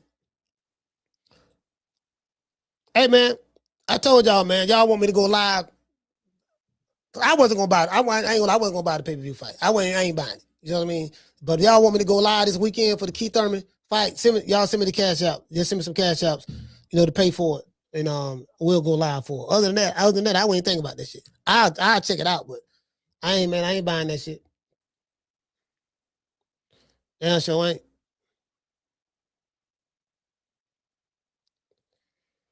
Shit. Motherfucker, what you say? Hey, what you say? Oh, Marty King, what's going on, fam? Marty King say people are getting tired since Crawford retired. It's about longevity and greatness. Yeah, well, this is the thing, right? Like I told dude, dude say, yeah, man, Bud coming back, this and that. This, you know who man Crawford, like, I was real happy that Bud retired. And y'all remember, because I said this, I say, listen, man, I'm happy for his kids. Because, his kids, they from a little small town, Omaha, Nebraska. It's not big, right? So, his kids, they got it. All of their lives, they've been sharing their father with the world. Because he's a fighter, because of his profession. Now he's retired. He done made more than enough money. Came out of nowhere. Was blackballed. Overcame all of that. And literally just fought, promoter was against him. Another promoter that wasn't that had nothing to do with his promoter to come in was against him, trying to block him out of mega big fights. And then they were putting out hit pieces on him in the media. I know because I do this shit. So I know how this shit go. I know, okay, 1, 2, 3, 4, 5, 6. All 6 of these people saying the same thing. Okay, that's a hit piece. All right. Yeah, that's a hit piece right there. And then their underlings are regurgitating what those 6 are saying, and then they're spreading it throughout different periodicals, like different websites that they control, and some of those same reporters are write articles or other. I said, oh, that's a hit piece. I told him, I said, they got a hit piece on you. I said, let me show you how this shit works. Bam. And I told him, got a hit piece out on you. You the nigga they hate. The blacks and the whites and the Hispanics don't like you. Online. According to the narrative. Now, that doesn't mean that's true. That doesn't mean that the blacks, the whites, and the Hispanics don't like Crawford. That don't mean it's true. But what I'm saying is, I'm saying that's the narrative that was being pushed online. Literally. So, I know what a hit piece is. So now that he's gone, and I'm happy because I'm like, man, you know, we get to spend time with his kids. Nobody said anything about his kids. Everybody was like, oh man, the nigga, bro, like, as I said before, I was talking to this guy. I said, man, when a motherfucker don't like you, and this is what my mother taught me a long time ago. She say, son, let me explain something to you. I said, yes, ma'am. She said, when a motherfucker don't like you, ain't nothing you can do to make him like you. I thought about it. I said, yeah. I said, well, what you mean by that? She said, look, if a motherfucker is deep-rooted in despising your existence, they don't like your black skin.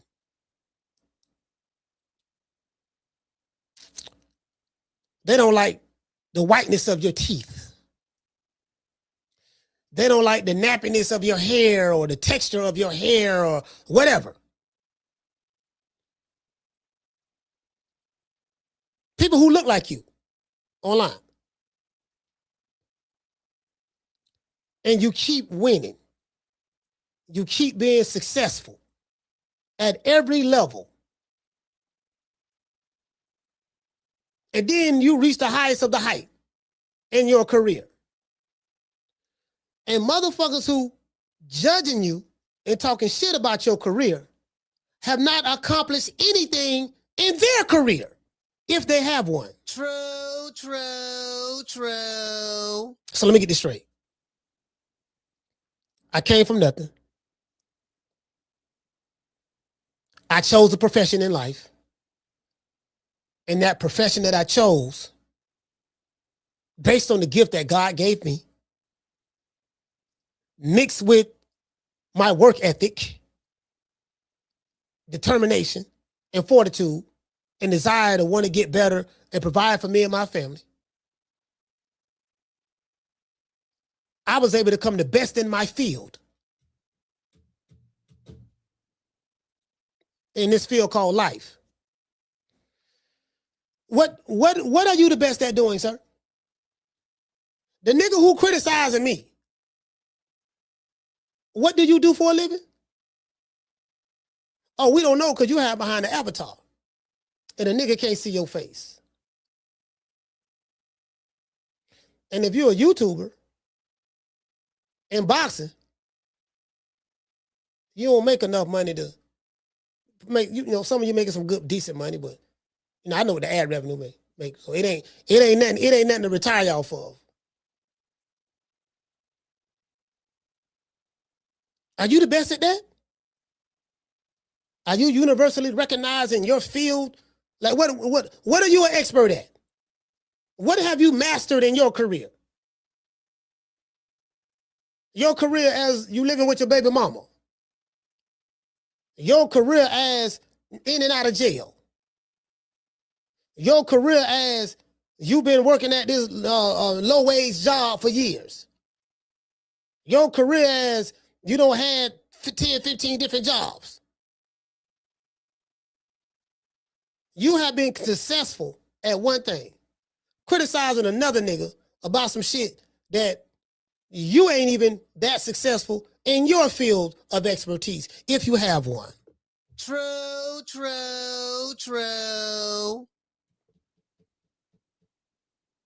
Now, I figured this out with a GED.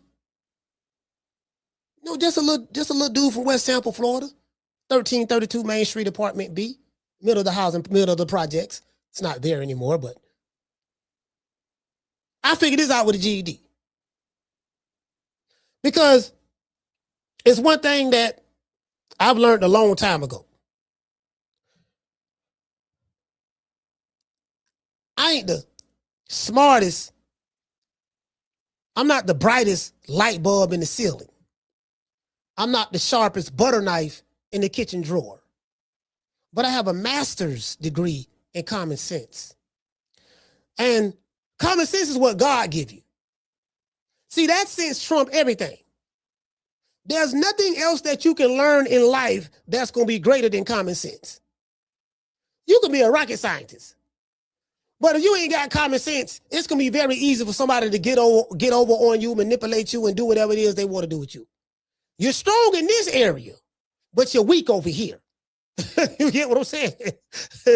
You know, if you got a strong sense of common sense, you can see bullshit from a mile away. And then when you live life a little bit, you get a little bit of experience up under your belt. Then based on that experience that you learned, that's in your mental Rolodex, in your mind, you can recall from memory. I'm telling my age, some of you young jitterbugs, y'all don't know what a Rolodex is, just look it up. It was an old school way of doing things. You can say, you know what, based on my experiences, I know how this gonna work out. I've been down that road before, yeah, etc. That's why it's always good when you got young people, whether it's male or females, when you can talk to some elderly people that have some sense. Even the elderly ones that's damn fools, you can learn a lot from them by talking to them. Because you can look at them and say, okay, this motherfucker old, broke, and a damn fool. So I do know if I go down the same path that he went down, then more than likely I'm gonna end up with the same result. Because you know, some people see. And this is how I see things now in life. Those who are older than you are you, where you going to be at when you reach their age. You're seeing yourself in the future. So you say, Coach, you tripping. I was talking to the jitterbug probably about I don't know, probably about a month ago. I'm over there in Temple Terrace at the barbershop. I met Mason. I met Mason. Mason that's in the chat, Big Mason from Flint, Michigan. I met him for the first time in Temple Terrace at that same barbershop. I'm at the barbershop, sitting over there, right? I'm talking to the jitterbug. He was talking about Charleston White. Old ass nigga, this, that, yada, yada, yada, blah, this squad. How you feel about Charleston White? This and that. I say, you know, he ain't my cup of tea, but you know, to each his own. I ain't knocking his hustle. You know what I mean? Yeah, man, such and such. He too old for this, and the nigga, you know, he ain't got this and that, and I think he was showing the video where he was in Miami, and I said, no, I see he making some money for himself. He doing his thing. It ain't, he doing his thing. So Jitterbug was just talking. And I think he was kind of like trying to age shame him or something. He was trying to age shame him. So I said, well, you can't get mad at the man, talking about, well, he old this, he old that. I say, how old are you? I think he told me he was 32, something like that. 30. Yeah, I think either 30 or 32, something like that. I say, how long do you plan on living? He said, shit, I plan on living a long time, this and that, yada, yada, yada, right? And I say, I think he was either 30 or 32. For the sake of the conversation, I'm gonna just say 32. I say, last year you was 31. He said, yeah. Year before that, you was 30. Year before that, you was 29. I said, what does that tell you? He said, I'm getting older. I said, exactly. So if you plan on becoming older, unless you plan on dying young, like a lot of these young dudes, they like dying young. It's something about dying young that they love to do. They hate getting old. These young dudes, they don't like getting old. They like dying at 18, 19, 20, in their 20s and their 30s. They just like dying, so be it. Good riddance. Hasta luego. I say, that's going to be you 20 years from now. What do I mean? Not necessarily you're going to be like him, act like him, but you're going to be at that age. And it's going to be somebody just like you that's going to be 20 years or so younger than you. And you're going to be able, because you're older now, you have a little experience, you have experience on your side, you're going to be able to do something what they call reflect. See, when you're young, you don't do a reflection. Because you got a lot of life to live. It's all about it. You're finna go have fun, do this and do that. You very seldom sit down to get time to reflect. Reflect meaning let me look back and see what I did right, what I went wrong, and what I could do to build on from this point forward. You don't get a time to reflect. Because the only time you can learn something from a situation, you got to reflect on it. You got to think about it. You got to ponder on it. You get what I'm saying? So I'm telling them, I said, yeah, that's you. When you see a motherfucker older than you, that's you. If you plan on reaching that age, understand that's what you're going to look like. Not necessarily you're going to look exactly like him, but I'm saying your body going to decay. Your skin is going to sag. Your kids who was this small going to be this big. And then you're going to sit back and reflect and say, okay, what have I accomplished in my life? And if you got to be working at 60 something, 70 something, damn near 80 something, then what does that tell you? You fucked up at 20 something, 30 something, 40 something, hell, maybe even 50 something. And I'm not necessarily saying fucked up like you did something wrong. I'm saying whatever you didn't do at these ages, you're paying for it now at your advanced age. True. So the moral of the story is this. This is the moral of the story. I get to rambling this shit. And then we're going to shut it down.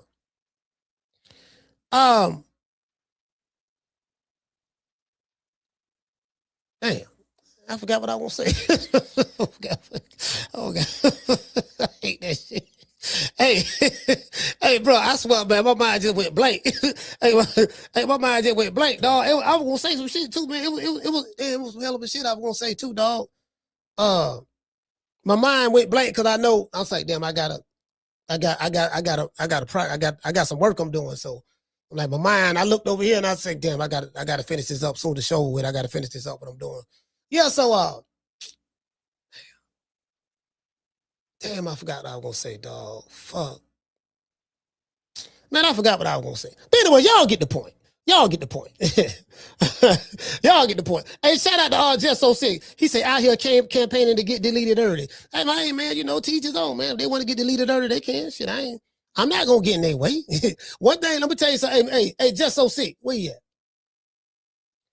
Just So Sick. I'm gonna tell you like I tell everybody.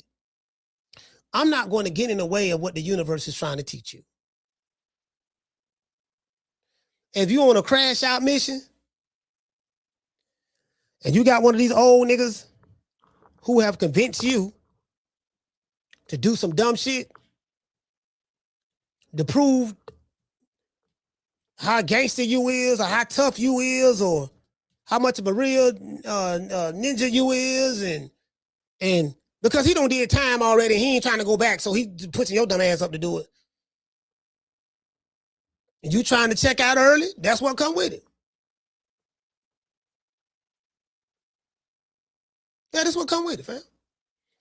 It's something about life that you don't like living. You don't like breathing air. So just, since you don't like living, you don't like breathing air, then, this what come with it, fam. I'm gonna tell you like an old lady told me. She said, "You ain't got to rush death. It's gonna come fast enough. You ain't got to rush. It's gonna come. Ain't nobody leaving this bitch alive. So you ain't got to rush it. It's gonna come, y'all nigga. Y'all gotta live long enough to become the old niggas.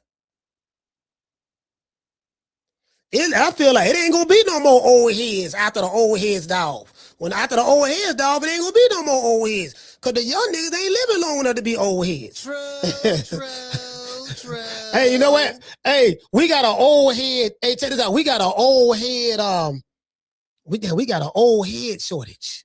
For real? We got an old head shortage, man. Like, there's a big gap. It's the old heads, then everything in between them dying off, and then the younger ones coming up. They can kind of like fill the gap, but they dying off too. You see what I'm saying? So it's kind of like after the old heads die off, it ain't gonna be no more old heads because the young, they make micro getting older. Shout out to IG. He say, "Coach, be talking that real." I hope someone is listening facts. Oh, you know what, man? I went totally off topic. I went totally off topic, totally off script. Well, I don't follow no script, but I'm just saying like the boxing talk. Yeah, he right. They campaigning on getting, you know what I mean? It is what it is, fam. It is what it is. I just sit back and, I just sit back, smoke my weed, work on what I'm working on, and I just watch. I just watch the greatest show on earth. I see everything. I see all the real shit and all the foolishness. You see what I'm saying? Damn, I ain't even dropped the phone lines today. Shit. Caller, hold on. Damn, I ain't had the phone lines on. My bad, y'all. My bad. Shit. Let me see.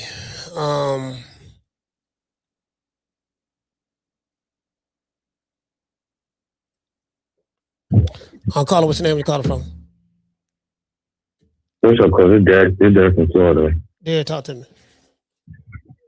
Hey, Coach, I ain't gonna lie. I appreciate how you be speaking about life, man. Cause I want to get my thoughts about life too, man. So you know me. I'm a hardworking dude too. I do security and stuff like that. I got my own car. I help my mom pay bills and stuff like that. And one time too, Coach, like I think on one of my off days, right? You know how you talking about these young niggas don't be thinking? I was outside smoking in front of my crib. Probably like I'd say 10, 11 that night. I'm in the front, right? And I see a young nigga. I said, "You trying to open the car door?" Like, my house is like, I got a big house. It's not that big, but I get 2 cars in the front and there's one on the side. So someone told me like walk on the side with my backyard at, and I said, "A young nigga." What? I said, "You trying to open the door?" I said, "What you doing?" I had to pull out my strap and everything, bro. I said, "Well, what you doing?" But I scared him though. I ain't wanna, wake the neighbors up. And he was like, "My bad. I ain't like." I said, "Bro, go on with that shit. Like, we don't got time. Don't try to steal all these cars and shit like that, bro." So I said, "Walk away." I mean, bro, you should be in school or something. You should get up in the morning to school. I said, "How old you is?" You're 15 years old. You 15? Feel me? So he was a copping feet. He was scared as hell. He was scared as hell. So I pulled out my strap. He was on his knees and everything. I said, "Bro, what you doing?" I said, "Don't be stealing people's cars, man. Go back to the crib and go with your people, bro, because I'm not going to spare no young niggas, bro. I don't care how old you is. If they on some hot shit, I'm gonna leave them where you lay. I'm going to call the police. I'm going to leave them where you lay." So I was just getting my thoughts out. Like, they got to think out here because there's no parents that can mentor them. I don't know who his mom, who his dad, though. But, I let him walk away and stuff like that, though. The jit was scared as hell, so I didn't want to do it to him. But I was going to get my thoughts on that, man. Like, y'all live y'all life, man. Don't be dumb, man. Just make your money. Stay out the way. Don't be in no bullshit like that, Cole. That's all I'm saying. All right, salute, man. Shout out to Derek, man. Florida, stand up. Salute, fam. Yeah.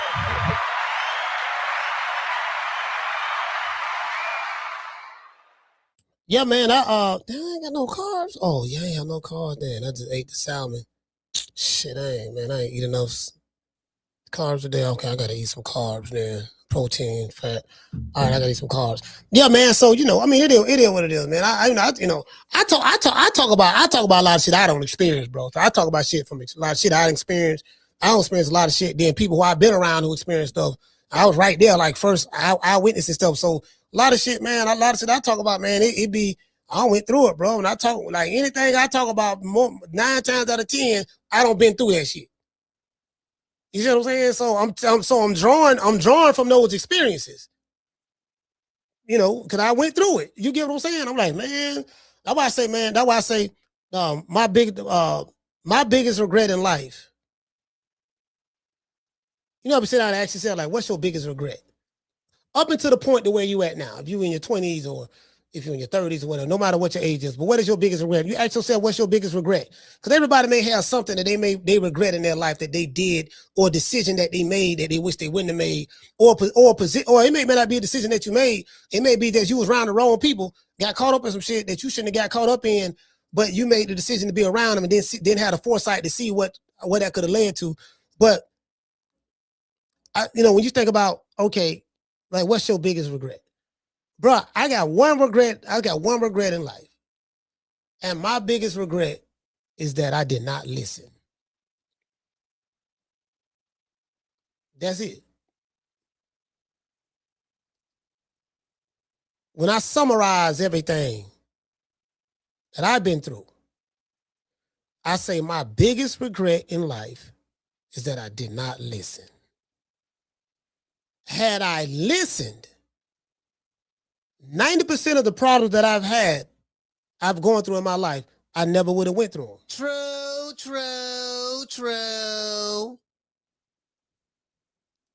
See, I was the dude who had to learn the hard way. They say a fool learns from others' mistakes, and a wise man learns from others' mistakes, and fool learns of why they say a smart man learns from his own mistakes, the wise man learns from others, or something like that. Some people you ain't just got to go through. Like, put it this way. You ever like if you're a parent, you ever had a kid, you got a good child and a child that's not so, but he kind of out there, right? And you got that one kid that's the good kid. He going to school, getting good grades. People look at him as a nerd, this and that. He's scared. He ain't got no heart to do no dumb shit. And then you got another kid, he the hip dude. He the one that, you know what I mean?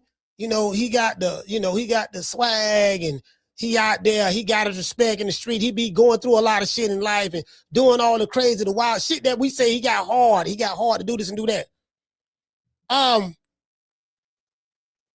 The kid that's looked upon as the nerdy guy or whatever, he's smarter. He's the smart one. He's smart enough to know, look, I ain't got to go through this shit right here because it ain't going to work out good for me.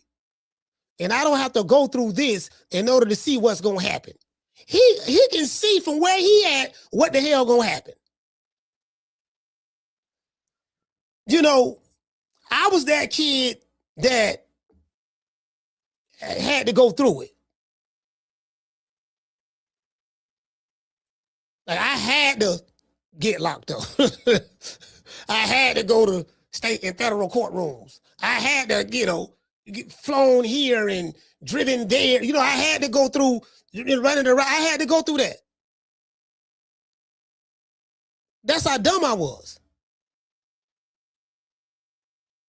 I was the young dumb nigga that didn't listen. Had I listened, I wouldn't have went through a lot of that shit. That's why when I sit back and reflect on it, I'm like, man, I can't blame the white man. The white man did this and they got the law, dog, and they put a nigga in that courtroom, dog, and they gave me such and such, and see what I'm saying? But if a white person committed that same crime, they wouldn't do such and such, they wouldn't have got that. You see the racism in that? I'm like, well, you know what? How about if you just never would have committed the crime, we wouldn't even be having this conversation.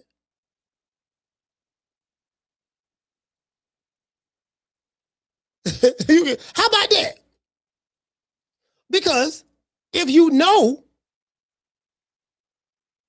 man, we going to these crackers courtroom, they ain't going to treat us right. They going to look out for their own and they going to do A, B, C, and D to us. I said, okay, well, if you know that, why not then don't commit no crime so you ain't got to worry about being in the crackers courtroom? You do know that's an option, right? It ain't like you were just walking down the street, whistling Dixie, minding your own business. They jumped out and just grabbed you, throwed you on the ground, and just arrested you for nothing. I'm not saying that don't happen, but I'm gonna tell you something. It's very rare. You know, it's a whole lot of motherfuckers in jail that didn't do it. Nigga, we got fingerprints, cameras, eyewitnesses, DNA, you know, your fingerprints all on the car, the cat. We got all that. There's a whole lot of niggas in jail that didn't do it. Everybody innocent. And the crackers trying to railroad me. Yeah, dog, see how they did me? You know what I mean? No accountability. How about this? If you don't do this, you don't have to worry about being here. The only way, this is how this works. The only way this judge or prosecutor or whoever can take me away from my family and send me to locations that's going to be far away and it's going to be inconvenience to my family, and you know, and then they're going to have to try to provide for me and take care of me while I'm here. The only way we can avoid that is certain things that you do in life that you need to cut out of your everyday activities, and you can't put yourself in that position because you put a strain on them too.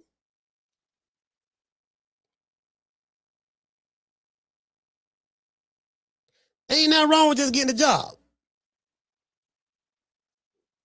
Nothing wrong with that. Like an old brother told me, I like opening my refrigerator at night. You know, the social media shit ain't real. Everybody faking it for the most part. Everybody rich, everybody balling, everybody got it on social media. Nigga he got more likes than this guy, and that guy got more likes than him, and this and that. And you know, that's the digital currency on social media. Likes and views. That's the digital currency. From an ego standpoint. You get what I'm saying? So, I mean, you know, it's a whole lot. It's a whole lot. Let's give everybody a round of applause. Yeah.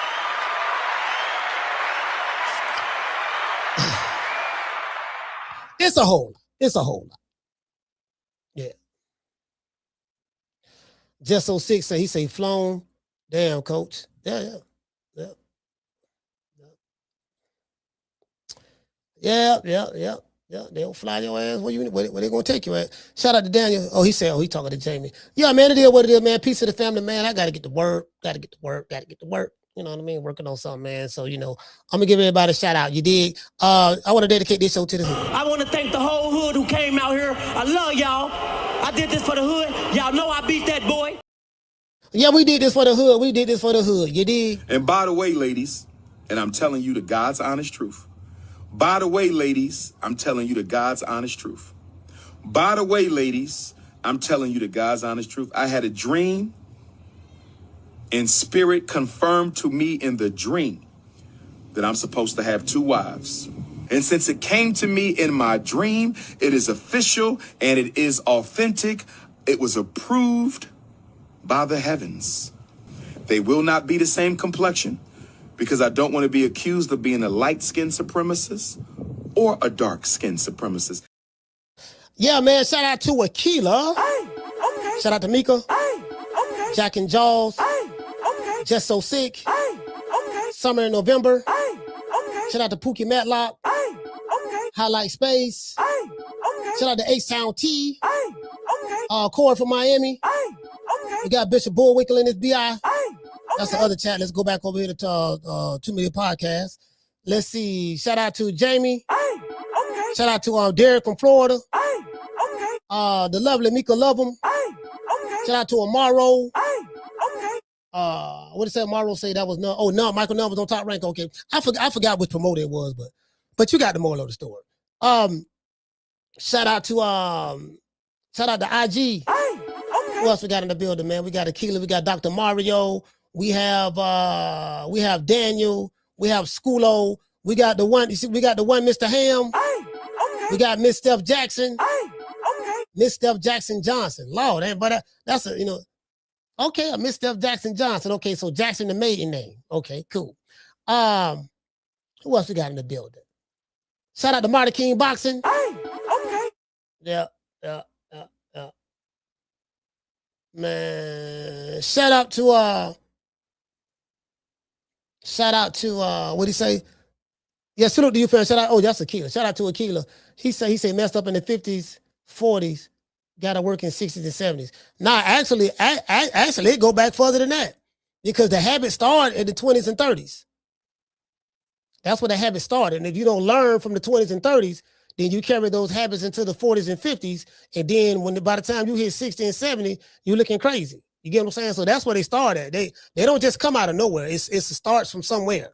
You know what I mean? So because you can have decades of just messing up and then get stuck in the quagmire and you be like, man, you made the wrong moves.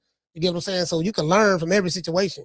You dig? So when I talk to older people, that's the perspective that I talk to them from.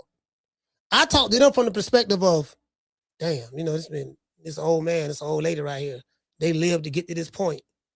I wonder what they went through, life experiences and stuff like that. And, will I be alive at their age?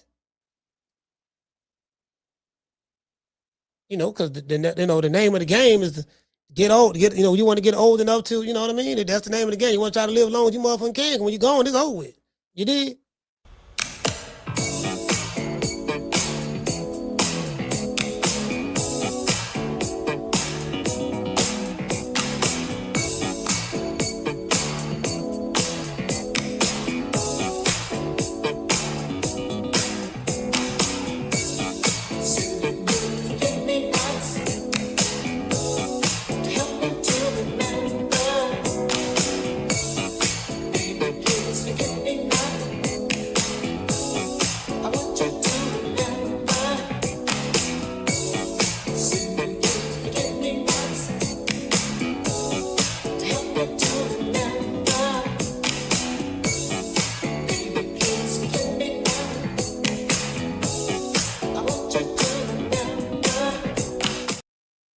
Yeah, man. Shout out to Akila. Shout out to Nate. Nate Foster. Shout out to Pookie Matlock. Hey, Pookie, check this out. Man, my homeboy Pookie called me, dog. I reached out to him. Remember that day I called him on the show? He called me back the next day. He just texted me this morning, bro. I bullshit you not. He live in Texas now. He actually live in Houston. Yep. Yeah, he said, okay, fam. He said, man, I love you, dog. You my part, you know what I mean? I'm a dog. Hey, bro, tell you, boy. Man, this dude right here, whoo, he 8 years older than me. He 8 years older than me. And he was a bad influence. He was a bad influence on me. He was a bad influence. Man, boy, I'm trying to tell you, boy, Lord have mercy. You know what? I know what, but I was more so a bad influence on him because I matched his energy. Shout out to Dr. Mario. I matched his energy. Like, damn, nigga, I ain't know you were worse than me. Yeah, nigga, I'm trying, nigga, what you want to do? Shout out to M. Cole. He did kind of like hold up from JT though. When JT pulled up on him, he like, yeah, nigga, you around here with the motor mouth, talking that flip. You disrespected me for my wife, Teresa, and nigga, I'm finna get up in this shit. JT had no swelled up on him. JT had no swelled up on him, right? Like, yeah, what's up, Pookie? What you want to do? Huh? What you want to do? You disrespected for my wife at the gas station. What's up now? Huh? What's up now? What you want to do? I was like, man, hey, bro, I swear I wish y'all could have saw that. I say, man, my next film, that's gonna be in there. And my next film, we gonna redo it. And that's gonna be in there, bro. That's gonna be in there. We're gonna get some real actors though. That's gonna be in there, bro. That has to be in there. That story has to be in there. Y'all gotta, bro. You got to see this, fam. For real though. You know my motto: don't meet me there, beat me there. Peace. I got to get to work, y'all. Man, I'm out of here, bro. Let's go. Man, I'm out of here, bro. Let's go.